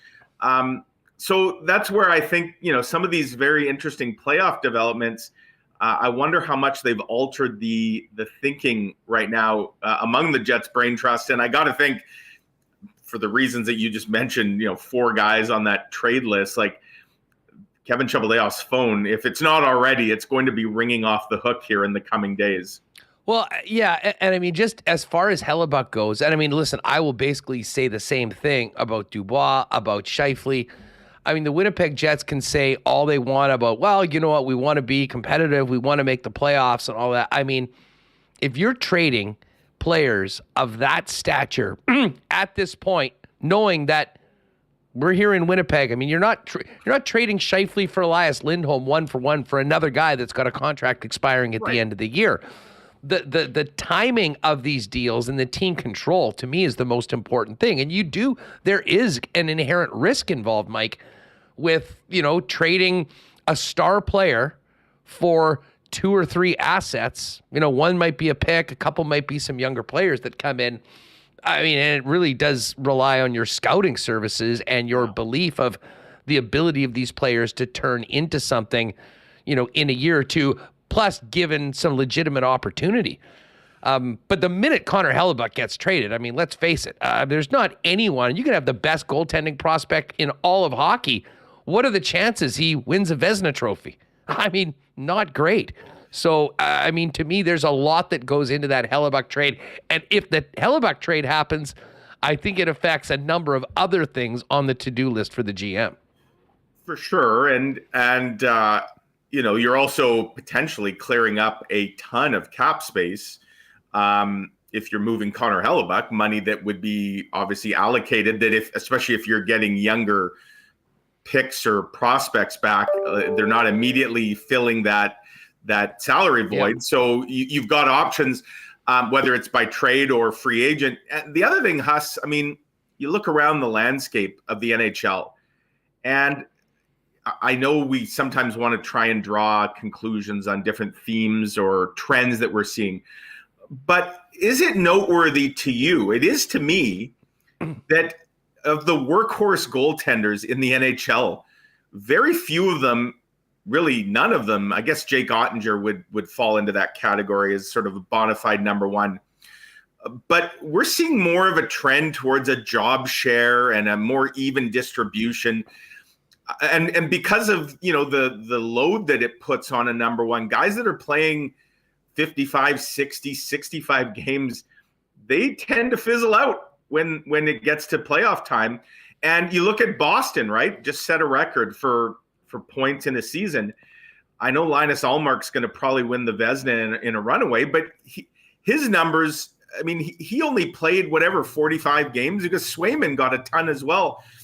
What I'm saying is, having that stud number one, it's great, but it's not an automatic that you're going to win a cup. And in fact, we're seeing examples of teams that maybe don't have a clear-cut number one, that have two sort of really good 1B type goaltenders who can take the load off each other. And when one gets hot, you run with them a little bit. So that's not to say that if the Jets were to trade Connor Hellebuyck, that, pack it in for the next 4 or 5 years, that they've got no chance. I think there's a lot of options potentially available to them as to how they could, go about managing the workload and the crease. And again, much would depend on what they're getting back, whether a goaltender is part of that, or if they now have to go out and find one themselves. But it does add some intrigue, if you will. And one last point on Hellebuyck, if you're trading Connor Hellebuyck, obviously you'd like to trade him to a team that he's interested in signing long-term with, because, again, it goes back to what the return is. If a team is getting Connor Hellebuyck with the idea that he's just going to be a 1-year rental, and then they're going to let him walk next summer because he will have no interest in signing with them, obviously that impacts what the Jets would get back, versus a team that is getting Connor Hellebuyck, not just for next season, but for maybe 7 more after that. And so that's a big part of a potential trade that one would have to consider. Well, no doubt about it. A couple of things. I mean, the reason why a lot of these teams are going with 1A and 1Bs is because they don't have Connor Hellebuyck and they don't have Jake Ottinger. And I don't think there's many teams that wouldn't rather have a sure thing horse that you know what you're getting from every single night, because you know what they say, when you got 2, you don't have 1. And I mean, that has sort of been the case. And certainly Edmonton sure wishes they had a guy like that right now, because, I mean, they didn't really know who they could trust. Vegas, almost the same thing. Aiden Hill's been a great story, but I mean, they've run it around. The bottom line is it's incumbent on the teams. And I'll put Vegas in that category. I will put the Carolina Hurricanes in that category, to play a certain way where they do so much to help their goalies. They make their goalies better than if they were put in another situation with the team that maybe isn't as defensively responsible and committed to playing that team game. But as you mentioned, with the possibility, and I'm the same way with you. I mean, I think that if they do go down the road of, seriously engaging in Hellebuyck trade talks, obviously they'll be speaking with Ray Petkow, Hellebuck's agent, beforehand, and they'll have some understanding over some of the places that might be attractive to him. Man, I think, it's almost incumbent on, the Winnipeg Jets probably allowing the representation of Hellebuyck to talk about a potential extension, whether it's the Kings or the Devils or the Sabres or whoever is in on the trade. And Mike, I don't know about you, but I think that probably is the best case scenario for them, involving the 2 centers that are likely on the move in Mark Scheifele and Pierre-Luc Dubois as well. Well, it is. And especially a guy like Dubois, where I think there's a belief that he's got his heart set on just one team and one team only. And if that's not the case, obviously it would benefit a potential trade suitor to know that. For sure. I mean, if you're the Jets and these players through their agents have indicated that they're not going to sign here long term, you've got nothing to lose now by allowing them to have those conversations with other teams. And in fact, you've got everything to gain by it. So for sure, that would just be, good, smart business. It's interesting. I did a poll on my Twitter account yesterday, Huss, where I asked folks of the four, Hellebuyck, Dubois, Scheifele, and I threw Blake Wheeler in there. How many of those players of those four will be back, will be on the opening night roster? And the majority think it's going to be somewhere between 0, 1, or 2. So it's clear that there's a few thousand folks have voted on the poll. So there certainly seems to be there's smoke for sure, and a lot of fans clearly think there's some fire. Well, let me put that question to you. I mean, there's no in or but. You got to pick one of those numbers: 0, 1, 2, 3, or 4. What are you taking? I'd go with 1. I mean, I think there's a chance that one of the two centers is back in Scheifele or Dubois. I think Scheifele just to be traded at the deadline.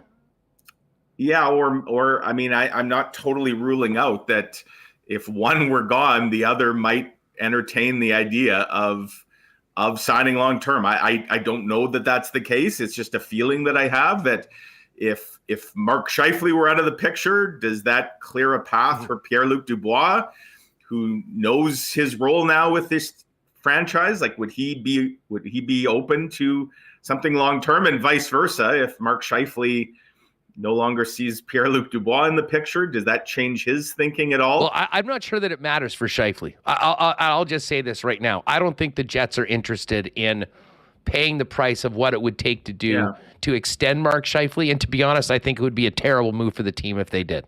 They need to move on. And that is why we're seeing there's 4 players right now. 2, I think they know they need to move on. And 2, I think they're being forced to move on. And Hellebuyck and Dubois, of course, are in the latter. Yeah, and I mean, I honestly think Blake Wheeler's played his last game. I felt that at the season-ending interviews. Oh, yeah. I mean, just the way he spoke sounded like a guy who probably knows that his time here is done. And I think for the reasons we've just outlined, I really do think Connor Hellebuyck is probably going to be playing somewhere else. But I think the Jets could come out of that, and not to say that they're going to instantly be as good or better, but I think it could set them up for to quickly get that window of contention of opportunity back open. And really all of these deals, Wheeler not so much, but Scheifele, Dubois, Hellebuyck, like that's why this is such a critical offseason. There is a chance here to do something that a lot of teams probably would love to have the opportunity to do what the Jets have the chance to do here, which is quickly hit the reset button, but do so in a way that you're not looking at a years and years long, excruciating path back to relevancy, that you can get there in fairly short order because of the value that those pieces you're moving out carry. But yeah, I mean, I would say 1, and I if I had to choose, if I wanted to go 2 or 0, I'd lean more towards 0, that they're all gone. But I'll say 1. And I think that I agree with you that Scheifele, it's probably best for all parties that you move on. But Dubois, I still leave open with the idea that if he had the path wide open to be the number 1 center here for the foreseeable future, maybe he gets a letter. I just wonder if that might not be appealing to Pierre-Luc Dubois, but obviously there's a lot of chatter about his desire to go elsewhere. We'll see how that comes to fruition. What do you, speaking of the centers, and I mean, listen, as much as I think the Jets realize that they need to move on from Mark, the guy's numbers speak for themselves, and those carry a lot of weight in the National Hockey League. And even if he doesn't have the best reputation of a player, I think that there's enough good teams that realize, Like, I don't think Mark Scheifele's ever going to be a leader that's going to take a team and be the guy. But I'll tell you what, with the toolbox that he brings, you put him on a team that's already stacked, that has a good culture, that he sort of has to fit in and be one of those guys and really does become a part of it. I mean, could be a huge, huge addition. Dubois, to me, is different in that, you know, you see glimpses of a player that can be such a problem in both ends. And I really think that there's a huge value of both of those players. Obviously, they've got their knocks on them, but who brings back more? And is the ask, if you're Kevin Cheveldayoff, relatively similar for either of those players, considering, you know, where they're at in their careers and the fact that, you know, you've got one more year of control and sort of need to make this move if you know that they're not coming back? Yeah, it's a great question. Who would bring back more? I mean, one, you know, Scheifele's the proven kind of point per game guy, but he's obviously the older player, and you know, he's the one that probably carries more question marks over how the last few years have played out and which Mark Scheifele you're getting. Isn't it interesting, Huss, that so many of the same criticisms that we've heard about guys like Scheifele and Dubois, you're hearing now in other Canadian markets about their core. Like in Toronto, a lot of the same questions about Mitch Marner and William Nylander and Austin Matthews and even John Tavares are being asked about, you know, why do these guys disappear when the games get biggest? And, you know, why aren't they more noticeable? Why aren't they more engaged? Where's the anger after another lost season? You know, part of it, of course, comes with being in a Canadian market, a hockey craze market where, you know, you're actually going to have that big spotlight. Yeah, when you don't show up, people notice. Yeah, for sure. You know, I think, like you point out, Dubois got so many intangibles that makes him such a, like, he can be, when he's on, he can be the kind of player that is rare to see in the NHL, like that pure power forward. I'm not comparing him to Leon Draisaitl, but a guy like Draisaitl who's got the huge body and can just kind of take over a game physically and, you know, and draw your team into the battle. We don't really see that from Mark Scheifele. So I have to think, just based on the upside alone, like Mark Scheifele, he is what he is. I think the upside of Pierre-Luc Dubois potentially would make him the bigger return. The youth obviously is a big factor. So, you know, it'll be fun to compare, obviously, if both those guys do get traded and who ultimately brought back the bigger return. The other variable, of course, is which guy is willing to sign. And I mean, if all things are equal and both guys were to sign with the teams they got traded to, then I'm going to say that Pierre-Luc Dubois probably brings back the bigger haul.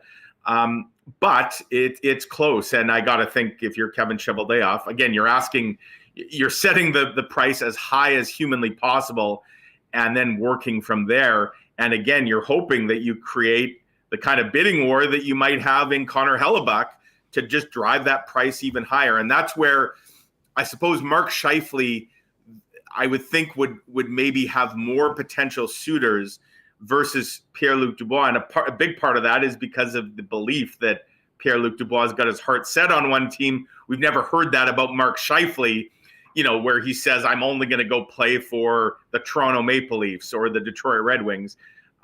So that's where, you know, we don't know the answer to that, but that's where these next few weeks are going to be very interesting to see how they play out. Yeah, well, I mean, with Scheifele, I mean, I think it's going to come down to a couple of things. Now, listen, if he's traded to a spot where they give him an offer to extend him right away, that's a decision that obviously he'll make. He, with his new representation, will make, and you know, they can figure that out. If it doesn't happen and they see, and I could absolutely see a team, considering, you know, what we've seen from Mark before, saying, you know what, let's just see how this works out. We don't need to, like, if things go well, we'll definitely make an offer and we'll try and keep you and go from there. When it comes down to the contract, I mean, you know, he will be 31 years old. And I think there'll be a big decision for him whether to max out on the dollars and go to probably a less competitive team that is more desperate for a player of his ilk to come in and get paid more, or like a Taylor Hall did, take less money than he could get probably in a lot of other spots to be on a team where he's not the guy, but he's got a better chance to win. And that'll be fascinating to see how that all plays out. The Dubois part, though, I mean, I think that he goes to a team, and I'm still thinking, I mean, if he is going to be traded, Mike, and I know there's all the talk about Montreal, I do think there's pressure on Montreal to make an offer that makes sense for Winnipeg and get that deal done. Because as I've mentioned to a number of guests before, I mean, how beautiful would it be if Montreal, thinking that they've got all the cards, sits back and all of a sudden Pierre-Luc Dubois gets traded to, for instance, the Boston Bruins, realizes this is a great organization, a great team, following in the footsteps of another French superstar from Quebec and Patrice Bergeron, signs an 8-year deal and ends up haunting Montreal or being a thorn in their ass for the next 8 years. I mean, there is some risk involved, especially with a guy like Dubois, who, to be honest, I don't even know, we've heard different things from him all the time. I mean, I think he is, like I said, I don't want to call him a flake, but I mean, a little flaky, if you will, going back and forth as to where his head is at. And, listen, he's a guy that can absolutely make a difference. You know that there's going to be some teams that would be very interested in. And if I'm the Kings or if I'm the Bruins and I think we can get this guy in here and I think we'll have a pretty good chance of signing him, that's a big risk for Montreal to do. And that's why, to me, this next 4 to 5 weeks, heading into the draft, when Montreal has 2 picks in the first round, I doubt they'll move their 5, but they do have Florida's pick. Will be very interesting to see if they do what needs to be done to get Dubois there, because if they don't, someone else is going to have a full year, in all likelihood, of Pierre-Luc Dubois to convince him that this is a much better spot for him in his playing career going forward, even if the Jets weren't able to do that here in Winnipeg. Well, and you mentioned LA and Boston, I'll throw the Colorado Avalanche into the list of potential teams, really solid foundations in place. Obviously proven winner in the Avalanche, as a team that might be looking for an upgrade at center, and should he go there, might quickly find that it's a great fit and one that he doesn't want to leave. Look, I'm always skeptical. I don't want to crap all over the Montreal media here, Huss, but let's be a little careful sometimes about drawing conclusions based on what are ultimately just rumors coming out of La Belle Provence. When it comes to Pierre-Luc Dubois, like there's a lot of hypothetical masquerading as journalism. And case in point, there's all kinds of stories the other day about Montreal. Would they move the 5th overall pick to the Jets for Pierre-Luc Dubois? How fast does Kevin Cheveldayoff say yes if that's the call from Jeff Gordon? Exactly. You would take that 100 times out of 100, and you couldn't say yes quick enough. That's, my point being, I don't think Montreal would. I mean, if they did move that 5th pick, that would be quite the move. I'll say this, though. You know what? If they did, if you're just trading a pick and you've got Pierre-Luc Dubois, like, look at that center position on their team next year.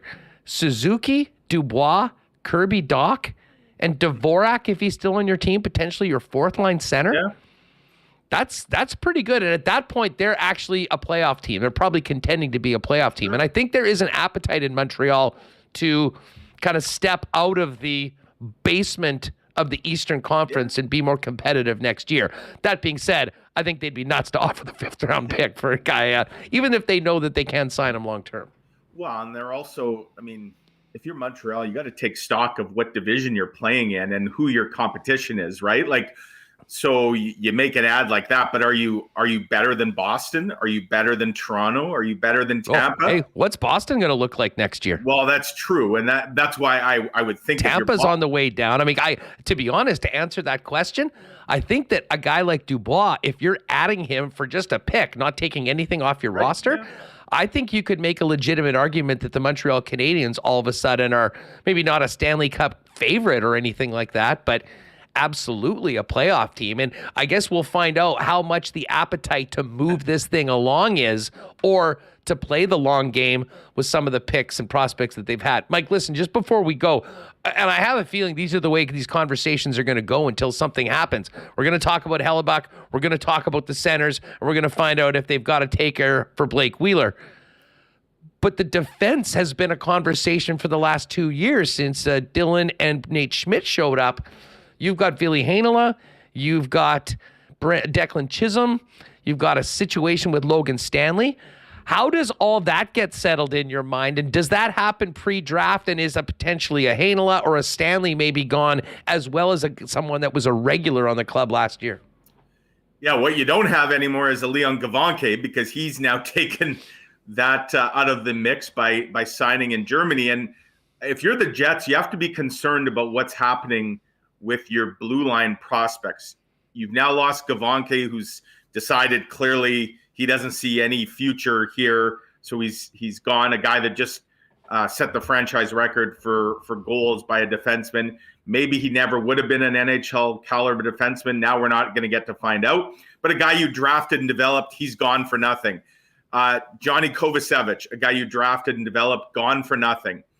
And the concern, of course, is that you risk as early as next year, Declan Chisholm, Ville Heinola.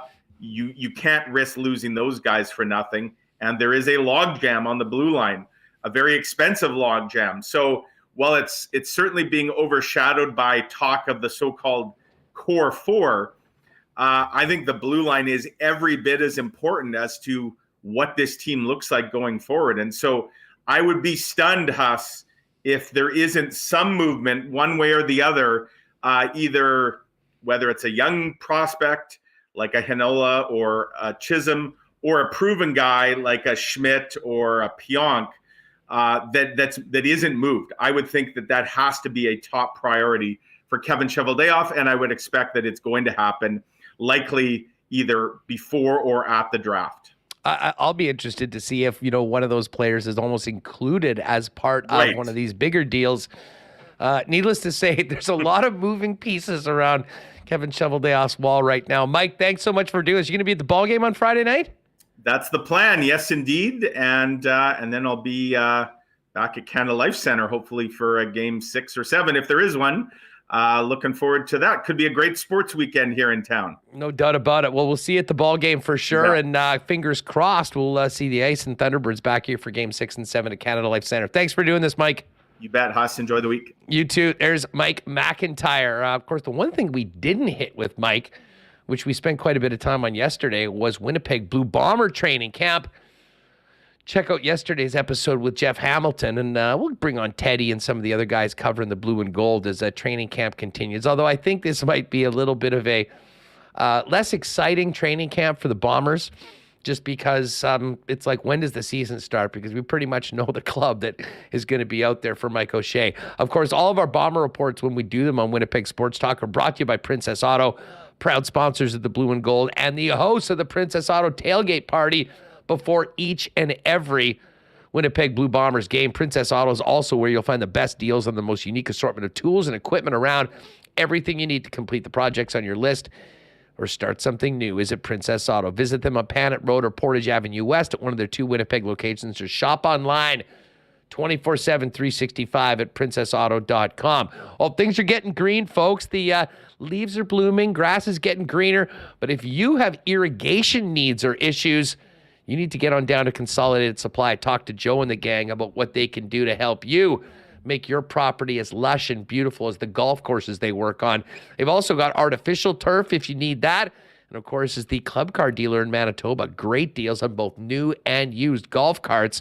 Not to mention great options for your property, including hot tubs and amazing outdoor kitchen options. And of course, small engine parts and repair. Pop by and see them. Consolidated Supply at their new showroom, open to the public, 1395 Niagara Road East. Or find out more online at cte.ca. What a tent sale at Royal Sports on the weekend. Thousands of Winnipeggers going on to pick up thousands of pairs of shoes and merchandise, all at incredible deals, mostly 50% off or more. Of course, keep your eyes out all summer long for Royal tent sales, but right now with spring officially here, get on down there for the best selection of licensed merchandise anywhere, and spring stock arriving daily with soccer, baseball, softball, tennis equipment, of course, the biggest hockey section in town, and a huge selection of bikes as well. Got to see it to believe it. Royal Sports, 750 Pembina Highway. Follow them on Instagram at Royal Sports Pembina for the latest merchandise drops and sale information. And no NHL hockey tonight, but we do have the WHL final. Might be a great night to gather the gang and head on down to your local Boston Pizza. Best place to get together with friends for the big game is always your local BP. Check out the new Fanalytics menu. Enjoy ice-cold schooners, world-famous BP wings, and gourmet pizzas. And if you're staying in, you can always order online at bostonpizza.com. All right, we've talked a lot of hockey today, but I was just mentioning to Mike, can't wait for Fish opening night on Friday with fireworks and seeing the new team and having gorgeous weather planned for the weekend. But the following Saturday, Pro Hoops returns to Winnipeg. And a little earlier today, we had a chance to catch up with and feel the energy of the new bench boss for the Winnipeg Sea Bears. Let's welcome in for the first time the head coach and GM, Mike Taylor, getting us ready for basketball season this summer here in Winnipeg. Mike, how are you? Doing great, Andrew. Thank you guys for having me. Really excited to get things started this summer and really excited to talk some Sea Bears basketball with you guys this morning. Yeah, I mean, it's just about go time for the squad. I see the training camp roster's all set. You got your coaching staff, and it's about time to get to work. But, I think it'd be remiss without talking a little bit about you first off. You are a new name to a lot of people in this community, in the sporting community, Mike. I'm just looking at your experience. I mean, former coach in the CBL, Polish national team. Tell us a little bit about your background and the basketball path that brought you here to the Peg. Yeah, I grew up the son of a coach. Basketball was important in our family. My dad, was an assistant for Bob Knight at West Point, was with the Knicks for a short time, was good friends with Willis Reed, and Willis took him to Creighton and Omaha, and then he became a Division II head coach in Pennsylvania. So I grew up around the game, great family relationship with basketball. Always wanted to be a coach like my dad, and my career has taken me in the beginning as a college assistant, but mostly in Europe. So I've built up, 3 different teams, helped teams, let's say the promotion and relegation systems overseas, promoted 3 teams, coached for 11 years in Germany, 6 in the Bundesliga, the top league there, 4 years as an assistant coach for the Czech Republic national team, and then 8 years as the head coach of the Polish national team. Probably our biggest success was the 2019 World Cup, where we finished 8th, had some big upset wins over host China and things like this, some memorable moments. So great experiences there. Was also the head coach of the Maine Celtics in the D-League for 2 years, an assistant coach in RGV for 1. And then obviously last year out in Vancouver with Fraser Valley, I had a really good experience. Dylan Couillard, the president, Kyle Julius, who's now coaching the team, was the GM. Those guys welcomed me into the league and helped me a lot. And I've gotten to know a lot of people here in Canada over the years, and, just love the direction of the league. The CEBL is so much fun. And when the opportunity came about to be a head coach and a general manager here in Winnipeg and build up an organization, I just jumped at it. I think Winnipeg is a great sports town. Obviously, the Jets, the Bombers, the Goldeye, and I think there's a missing piece that I think the Sea Bears can really establish and fill in. So we're excited about this first season, and I'm really, really thankful and happy to be here in Winnipeg. Mike, you mentioned that you do have some experience in the CEBL. I mean, this is a very young league, and it is new to a lot of people that are watching or listening to this for the first time. But there is a couple years back in. Tell us about your time out west and what people need to know or should know about this league that now includes Winnipeg as an expansion franchise. Well, I think Canada basketball in general over the last decade has made big strides. You see so many outstanding, talented players getting to the highest levels of the NBA. But beyond that, there's so many players that more Canadians are playing overseas than ever before. There's, tremendous improvement in Canada basketball. And what I love about what CEO Mike Morreale has done with this league, he's created a really quality league in a nice time of the year for everyone. This is a really fun league to be a part of. I think there's very good people, and the quality and level of the league is really solid, and it's ever improving. So we hope to add to that, this year in Winnipeg. I think we've got a great market. We've got, in my opinion, the best facilities, and I'm really excited to see what we can do. But my experience in Fraser Valley was a very positive one. Met many good people out there, and I think it's great experience to draw from as we get ready for this inaugural season here in Winnipeg.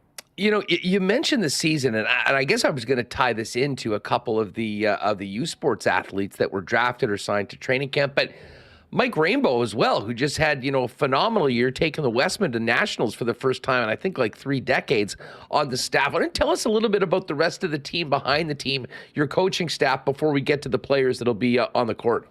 Yeah, since you bring Mike up, love Mike Rainbow.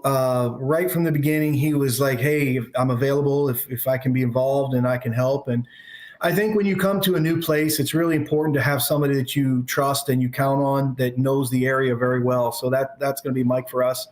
I think Mike brings a really great understanding of the game. He knows a lot of the local players.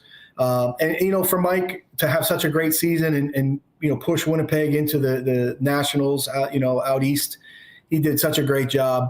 So we're really thankful that he's a part of it. I think he'll add a lot in terms of basketball, but I think he'll also add a lot just personally because he's a very good guy. Our top assistant, our assistant general manager is Ryan Thompson from Lakehead.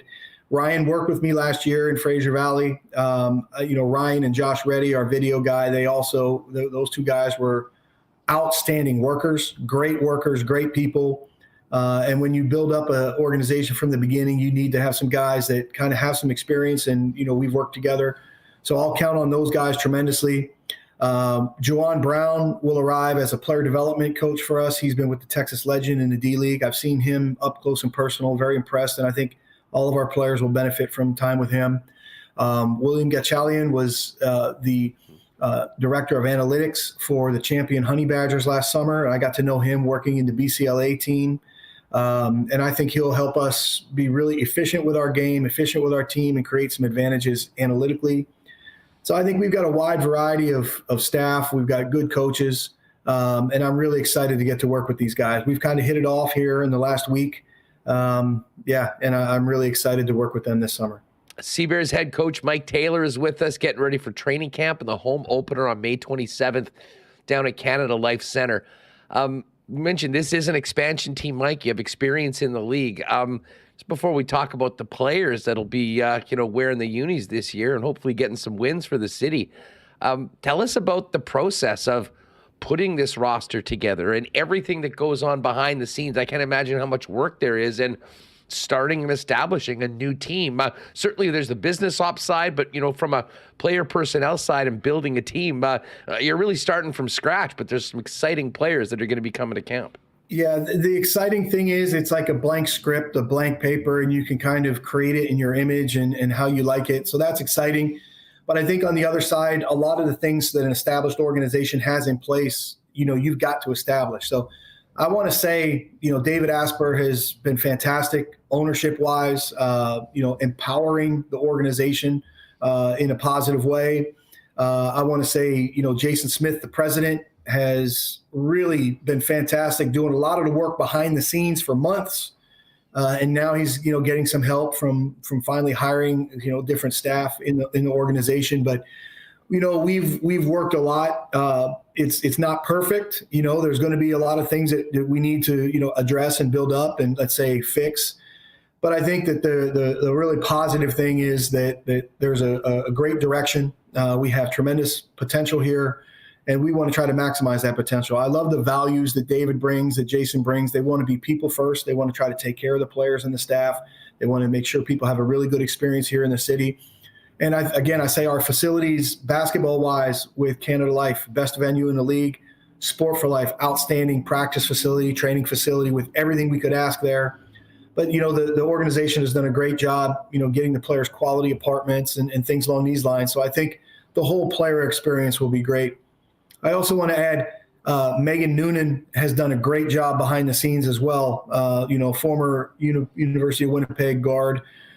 She's come in and really taken a lot of responsibility during some challenging times, and she's also done an excellent job. So everyone's working hard, working together, but behind the scenes, it's a lot to build up a brand new organization for sure. Mike, I'm glad you mentioned all that, because there is, for any team, but especially a new team, there is so much that needs to get done before, anyone buys a ticket or gets in the building. And it's obviously a great team behind the scenes right now with the Sea Bears. That being said, the guys that'll be in front of everybody are the players. You mentioned that you sort of had a blank slate to put this squad together.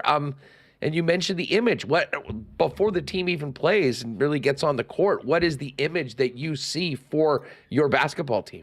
Well, we want to be a team first, team. We want to be a team that plays really well together. I think while other teams will try to load up with talented players, we want to, be a team that really, fits well, competes well. We want to be a physical team. I think if you look at our roster, we've got some size and physicality on it. And I think we want it to be a team that plays to its identity. We've tried to steer away from guys that I'm a talented player, but I'm going to NBA Summer League, or I'm a talented player and I'm going to these tryouts. We want to get guys who are committed to Winnipeg all summer, and we want to kind of grow as a team and help players understand how to play together and have a clear picture of how to attack every situation that's put in front of them. So as you look at our roster, we've tried to fit pieces together. We've tried to bring in guys with experience. This roster has 5 players with CEBL experience. It has 3 players who have won a CEBL championship, and I think that's a really good place to start for an expansion team. So, again, we're about team basketball, and we want to, complement each other and make our teammates better. Again, we want to try to connect with the fans. They see us playing hard all the time. That's what we want the Sea Bears to be known as. Speaking of players with some EBL experience, we had the pleasure of welcoming on Chad Posthumus after he was the first Sea Bear coming on. The big Sea Bear. Yeah, the biggest, I'd imagine. Listen, we had a great chat with him, and he seemed really excited to be coming back and doing his thing here in his hometown. Tell us about Chad and what he brings both on the court experience-wise, and what a cornerstone you hope he will be for this club. We love Chad. He's just a great guy. He's a very good person. We're very fortunate that he just happens to be 6'11", big and strong and physical, hometown guy. I've had the opportunity to go to lunch with him a couple different places here in the city. Great conversations. Seems like everybody knows him. He's one of these skyscrapers in downtown Winnipeg walking around. But we obviously we'll talk a lot about what he's doing for us basketball-wise, but I think it's great to have an identification figure as an expansion team.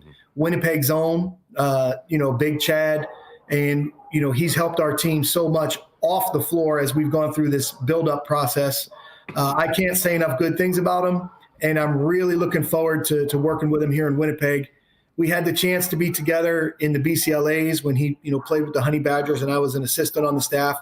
And I really enjoyed the time with him. So I'm thankful to have a player like Chad here, and I think he'll quickly become a fan favorite. Well, and Mike, speaking of local talent, this is one of the great things about the CEBL is that, there are great opportunities for young men that may still be playing university ball. And Simon Hildebrand, who was the Rookie of the Year for the Manitoba Bisons, was your first draft pick. And we're just going down this list. Ryan Luke and Sean Moranin, who's a favorite of ours here on Winnipeg Sports Talk from that Westman squad, Donald Stewart as well. There is going to be opportunities for some local players in addition to Big Chad. Without a doubt. So you can see our training camp roster is filled with Winnipeg flavor. Obviously, the big hope for us is that Simon can, play on this level in a contributing way and continue his upward trajectory after the fantastic season at Manitoba. He's the first U Sport draft pick for us, and we're going to give him the opportunity to earn a big role in the team and really develop his game and challenge himself so that hopefully he can go back to Kirby and Manitoba next year and just be a next level player. But Simon is a fantastic young man. He's a really talented guy, and he'll be a really big part. I think it'll be fun for Sea Bear fans to see him grow and develop throughout the summer.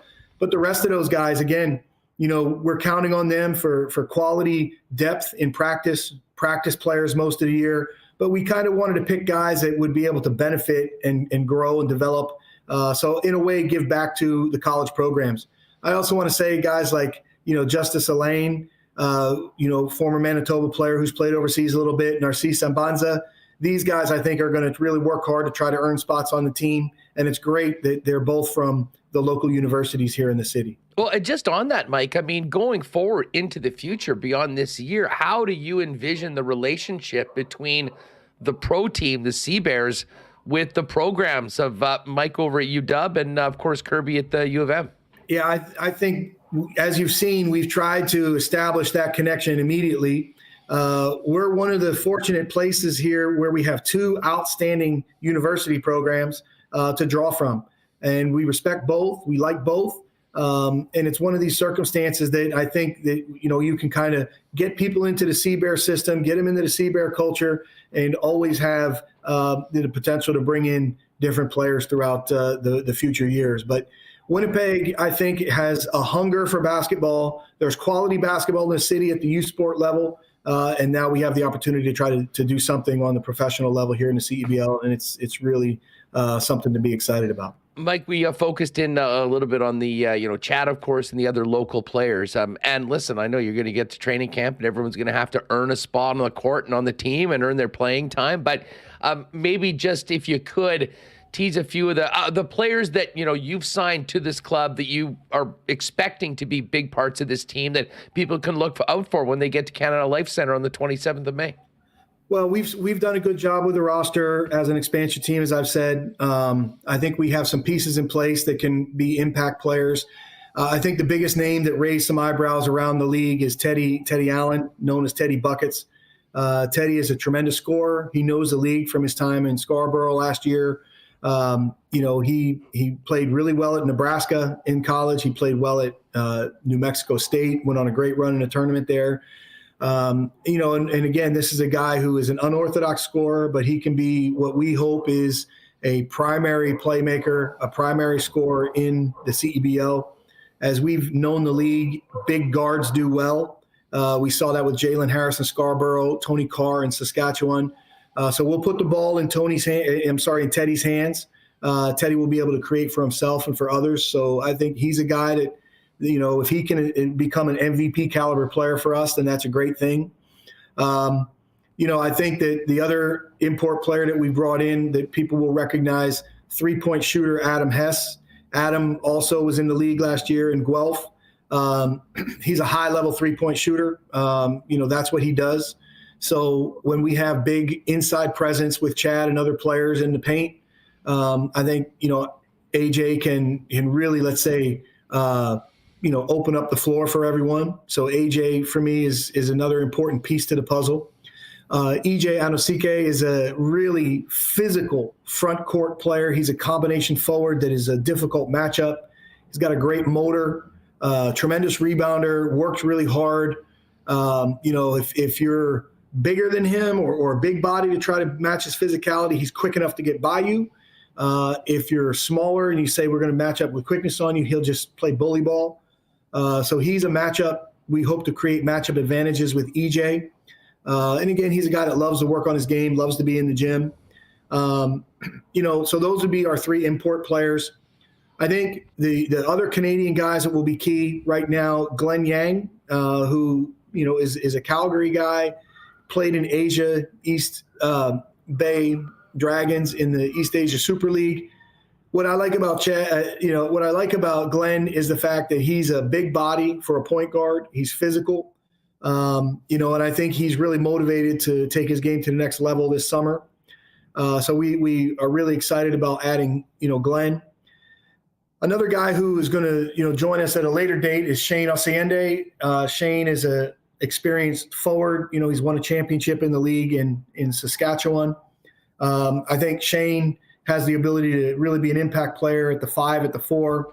I really enjoyed my time around him with the Honey Badgers and the BCLA. He's currently playing in Qatar. He's had a great run in Lebanon and Qatar since the BCLA, so he's continuing his career and doing very well over there. He'll join us as soon as he's completed with that. Our international player will be Jelani Watson-Gale. And when we signed Jelani, several coaching friends were like, hey, you got a good one. This guy really played well for the Bristol Flyers in England. And what we hope Jelani can do is come in and give us a dynamic playmaker who, opens up the, let's say, he can create some shots for himself and get, penetrate, break down defenses and things like this. So we hope that can happen.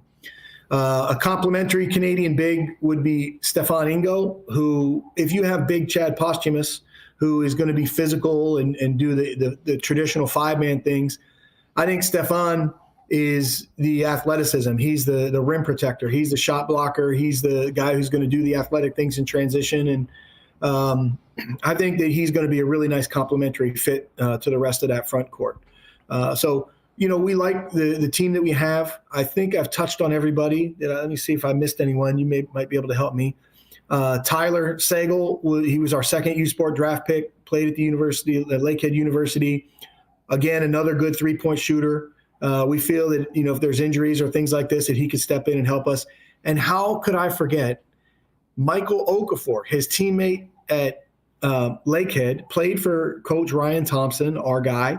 And the thing about Michael is, CBL experience from Hamilton last year, now Brampton, but won a championship with those guys. So we feel like we've got an elite defender. We've got a guy that understands the league, and we've got a guy that can really impact our team athletically, defensively, and he's got a gregarious personality. So I think fans will like Michael a lot.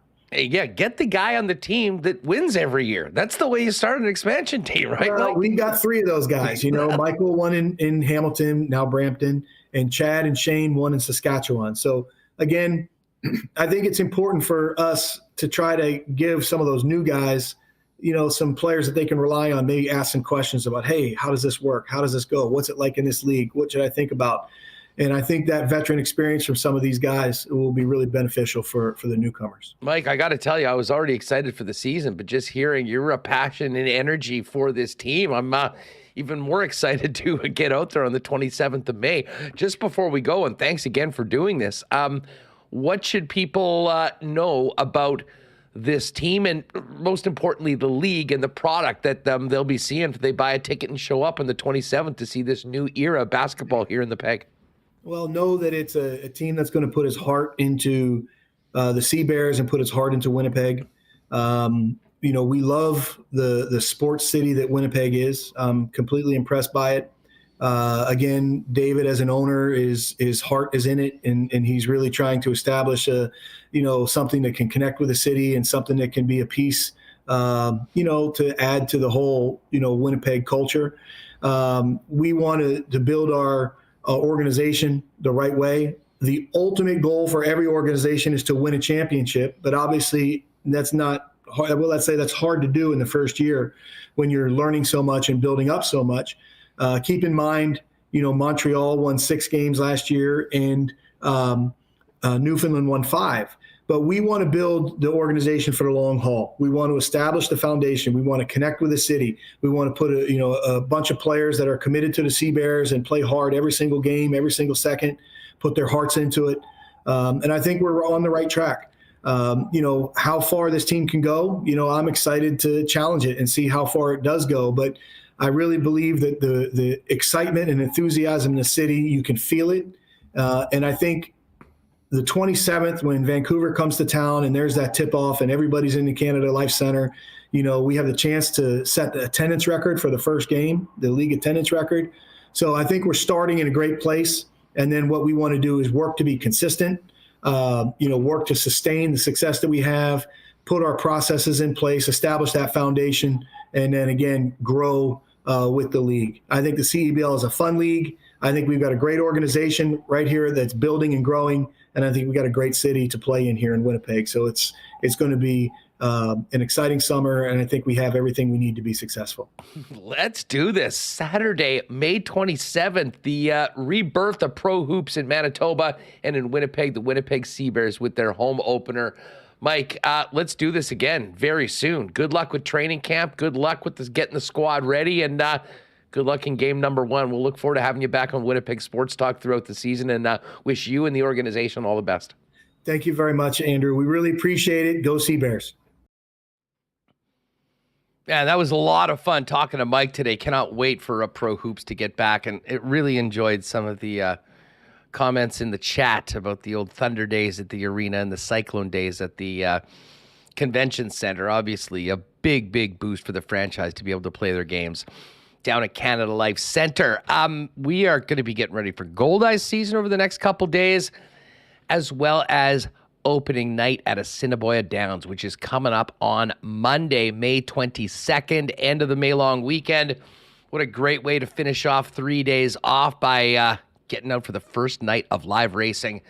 Thursday, Darren Dunn will join us on the program to preview everything coming up for the year out at the track. And then on Friday, after he showed up the day before the Kentucky Derby and told all of us to take Mage to win, who won the Derby, we got to get Kurt Comtois back to get his thoughts on the Preakness. So have a little horse racing talk towards the end of the program over the next couple days, or Thursday and Friday. And, of course, Monday is opening night. Check out AS Downs for all the information on the upcoming season. Looking forward to getting out to Aikens Lake this year. Aikens Lake Wilderness Lodge is a perfect getaway for Manitoba businesses. Only a few hours from Winnipeg. Travel's quick and easy. You can reward your top customers or organize a very unique team-building experience. So important with people who are working remotely from home, or businesses, some getting rid of offices altogether. Find out more online at aikenslake.com about the Aikens experience. Take it from me, it is world-class, and maybe the only thing better than the incredible fishing is the incredible hospitality of Pitt and the gang out at Aikens Lake. Again, online at aikenslake.com. PGA Championship is starting up on Thursday. We'll have to maybe get Feinberg on the program tomorrow to get some picks beforehand. We'll certainly hit that tomorrow in the lock shop. But anytime it's a major week, a little bit more fun getting ready for the big event. Of course, whenever we talk golf, we do it for our friends at Breezy Bend, one of Manitoba's top private clubs with a championship course, top-notch practice facilities, great programs for men, women, and juniors, and the best 19th hole around on their beautiful courtside patio. Find out more on getting on the waiting list and making Breezy your long-term golfing home. Talk to our friend Corey Johnson over at the course, or find out more online at breezybend.ca. And hey, a big cheers to our friends at Little Brown Jug. Probably be having a few Little Brown Jugs on Friday at the Goldeyes game, but with it being so nice outside right now, if you haven't checked out the beautiful patio they put in at the end of the year last year, which hosted our first Winnipeg Sports Talk Sports Trivia Night, get on down there, try all their great beers, including the new generic lager, a personal favorite. You can pick up all their beers there, as well as at vendors throughout the city, and you can always get them and order for delivery online at littlebrownjug.ca. All right, get to the Coolbet lines right away, but let's get Remis back in here. Man, I was impressed with Mike Taylor Remis. It was the first time we'd had a chance to talk to him, and he really does feel like he has that energy of a basketball coach, and maybe that much more excited to see the return of Pro Hoops to the city. Yeah, it was great talking with him and hearing his energy about the Polar Bears and what they want to bring to the team and what they want to create here.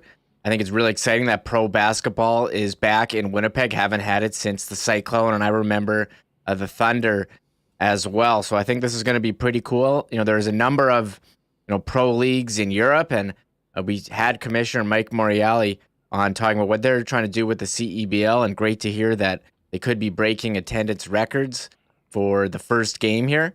I like how they have a Winnipegger as their face of the franchise, and Chad Posthumous, who we had on here as well. So I think this is going to be exciting. I want to see how it's going to work. There's going to be a couple games on TSN as well. But yeah, that first one I think is a big one on the 27th at Canada Life Center. And I saw questions in chat about people are saying Sea Bears. Well, that is the English translation of the Latin name for polar bear. And Jay Miller asked, how are they going to be playing at Canada Life Center? I said, Jay, they're going to be putting a court over the ice. They're not going to be playing playing on the Skates. ice. Yeah, it's not skates. Basketball on skates. So. That's what makes it Canadian, about the Canadian Elite Basketball League. They are on skates. Well, there is that slam ball with trampolines, and isn't there? I think some like roller. I thought slam ball was coming back. It is. Weren't they relaunching slam ball? Yes, yeah, it is, and then it is coming back. I'm not sure when. I think summer 2023. But what if they had like basketball on like rollerblade? I know people do that. Sometimes they have like the multi-court. Anyways, that is not it. This is real basketball with some real basketball players, guys who've had a lot of experience in either the G League or leagues around the world. So this is going to be pretty cool to see. Yeah, I mean, we can only hope that it's even close to what it was like with the Thunder back, and I want to say 94 when the Thunder started off. And listen, I think there was 11,000 people for the first game. They got great crowds that first season. Unfortunately, the league that they were in was a complete joke, and by the end of the year, 4 of the 6 teams had folded, and conveniently that left the Thunder to play in a championship final against the Dayton Wings, which was a best of 5, and the players were paid by the game. So all games in Winnipeg as well. So the Dayton Wings won the first 2 games, shockingly lost games 3 and 4, and then ran away with it in game 5. Like, the entertainment was amazing. The organization in that league was a real hamper to everything that they had going on, trying to establish pro hoops back here. Obviously, it was a little different when the Cyclone were playing at the Convention Center, but that's why this is such a huge win for the Sea Bears to be playing at Canada Life Center. So looking forward to getting out there. Hopefully we'll have Mike on again. He was a great guest. And our guy Sean Moranin, who we had on the program before the Westman went to Nationals, also on the training camp roster as well. So great to see some of the local flavor involved in the club as well. And by the way, for those, I think it was BA that was talking about a certain weather broadcaster here in Winnipeg that was the former mascot for the Cyclone. It was, in fact, the Thunder. And Colleen Brady was Baby Boom.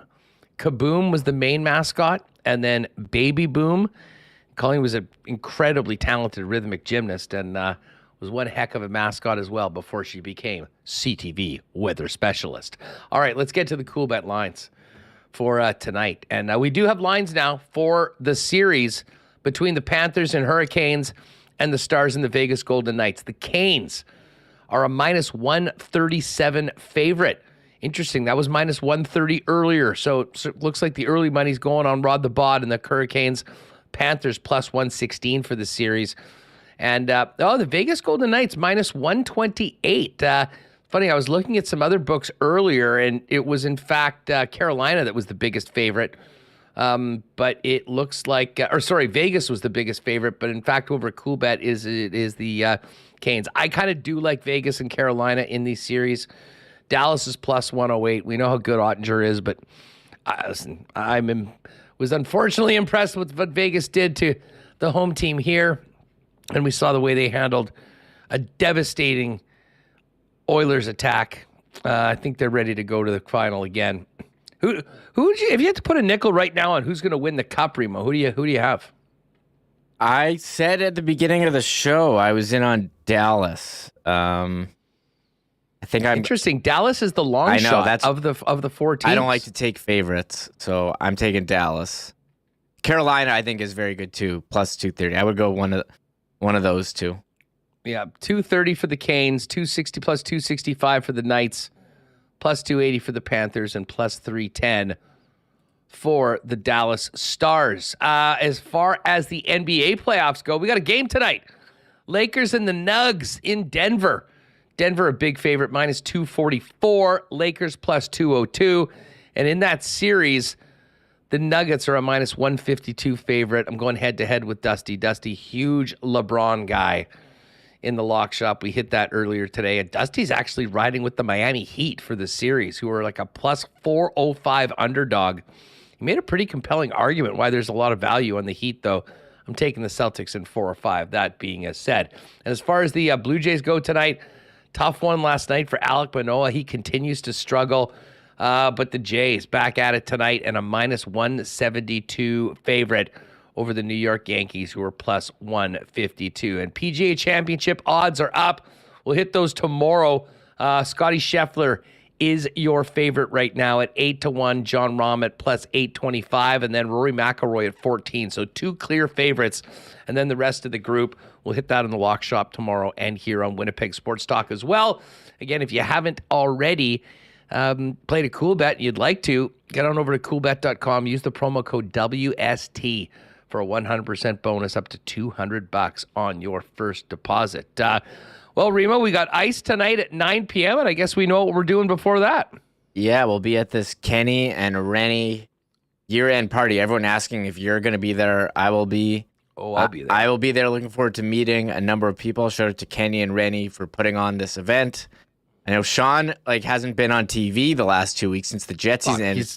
He's their K&R admin assistant. It's a full-time job keeping track of all the tickets. When you have, 200 names or whatever, and it's all individual emails, I can't imagine the work that's gone into this. I'm not sure he planned it out that maybe the most efficient way of making it happen. But that's the sort of grind and the work of the Winnipeg digital sports community, trying to put together shows and put together great events. So we will be there tonight. I think it starts around 6. Yeah, I can't go and goes until later on. So I'll show up 7:30 or something like that. Yeah, but that's down at TCB. Great pizza, great beer. So it should be fun. So yeah, anyone that's coming there, we will see you there tonight. And otherwise, Reem, got an interesting few days. Getting ready for fish season, getting ready for the track. Marat's away, but Billick will come on tomorrow, and we'll hit the main stories in and around the Winnipeg Jets. And then Rowicki as well. And as I mentioned, Darren Dunn. And I can't wait to get Kirk's Preakness pick, considering the way he nailed the Derby a couple weeks ago on the show. I'm curious to hear what he has to say. Also, PGA Championship, I'm going to have to get my picks in for that. Great. I'll be watching on the weekend. So speaking of which, I'm gonna do a DraftKings, WST DraftKings for that. I will set up a contest right away, so you can check that in about 5 minutes and do a little $3 team, and we'll see who can take it down with the crew. Here, speaking of pools, since we finished the second round, it's officially over. I'll just do a quick update, Huss, on we got an office pool here. Go to the top line. He's in first place. 197 Nick points. Lyman, check his team. He's got Kotkaniemi left, Nietzsche, Marchessault, Smith, Burns, Brady Shea. That's who he's got left. My friend iPhone Bench, local comedian Benji Rothman there. Oh, Benj. He's in a tie for second, 196. The player with the most guys left, I've seen him in Larry Eloy. He's got nine guys left. He's in the tie for 9th. Who does he have left? Let's he's check got Larry's team. Hintz, Domi. Wow, he took Hintz and Domi.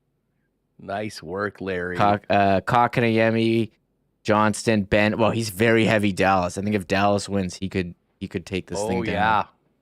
Wow. Seguin, Ben Pavelski. Wow. Whew. And then who else? Who else is in here? I'm trying to think. Well, we also did the bracket challenge pool, Huss. I am actually in 6th, but I'm done. This was my bracket, so I don't have any. I only have the Carolina. But who's in first, Hellebucht, he's in first with 125, and he can't gain any more. But this Braden Fleming, he can get a possible 152, and he's got Dallas in the final, so he could take it. Shout out to him. There's a couple people who picked Dallas, but I think Colorado, Boston, Edmonton were the heavy favorites. Yeah, no kidding. Most people's brackets were done quite early after what happened in the first round. Well, good luck to everyone as we continue the rest of the postseason.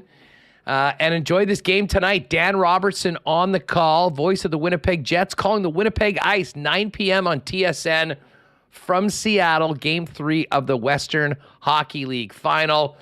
And a big game tonight out at the Centennial Cup as well. 7:30 p.m.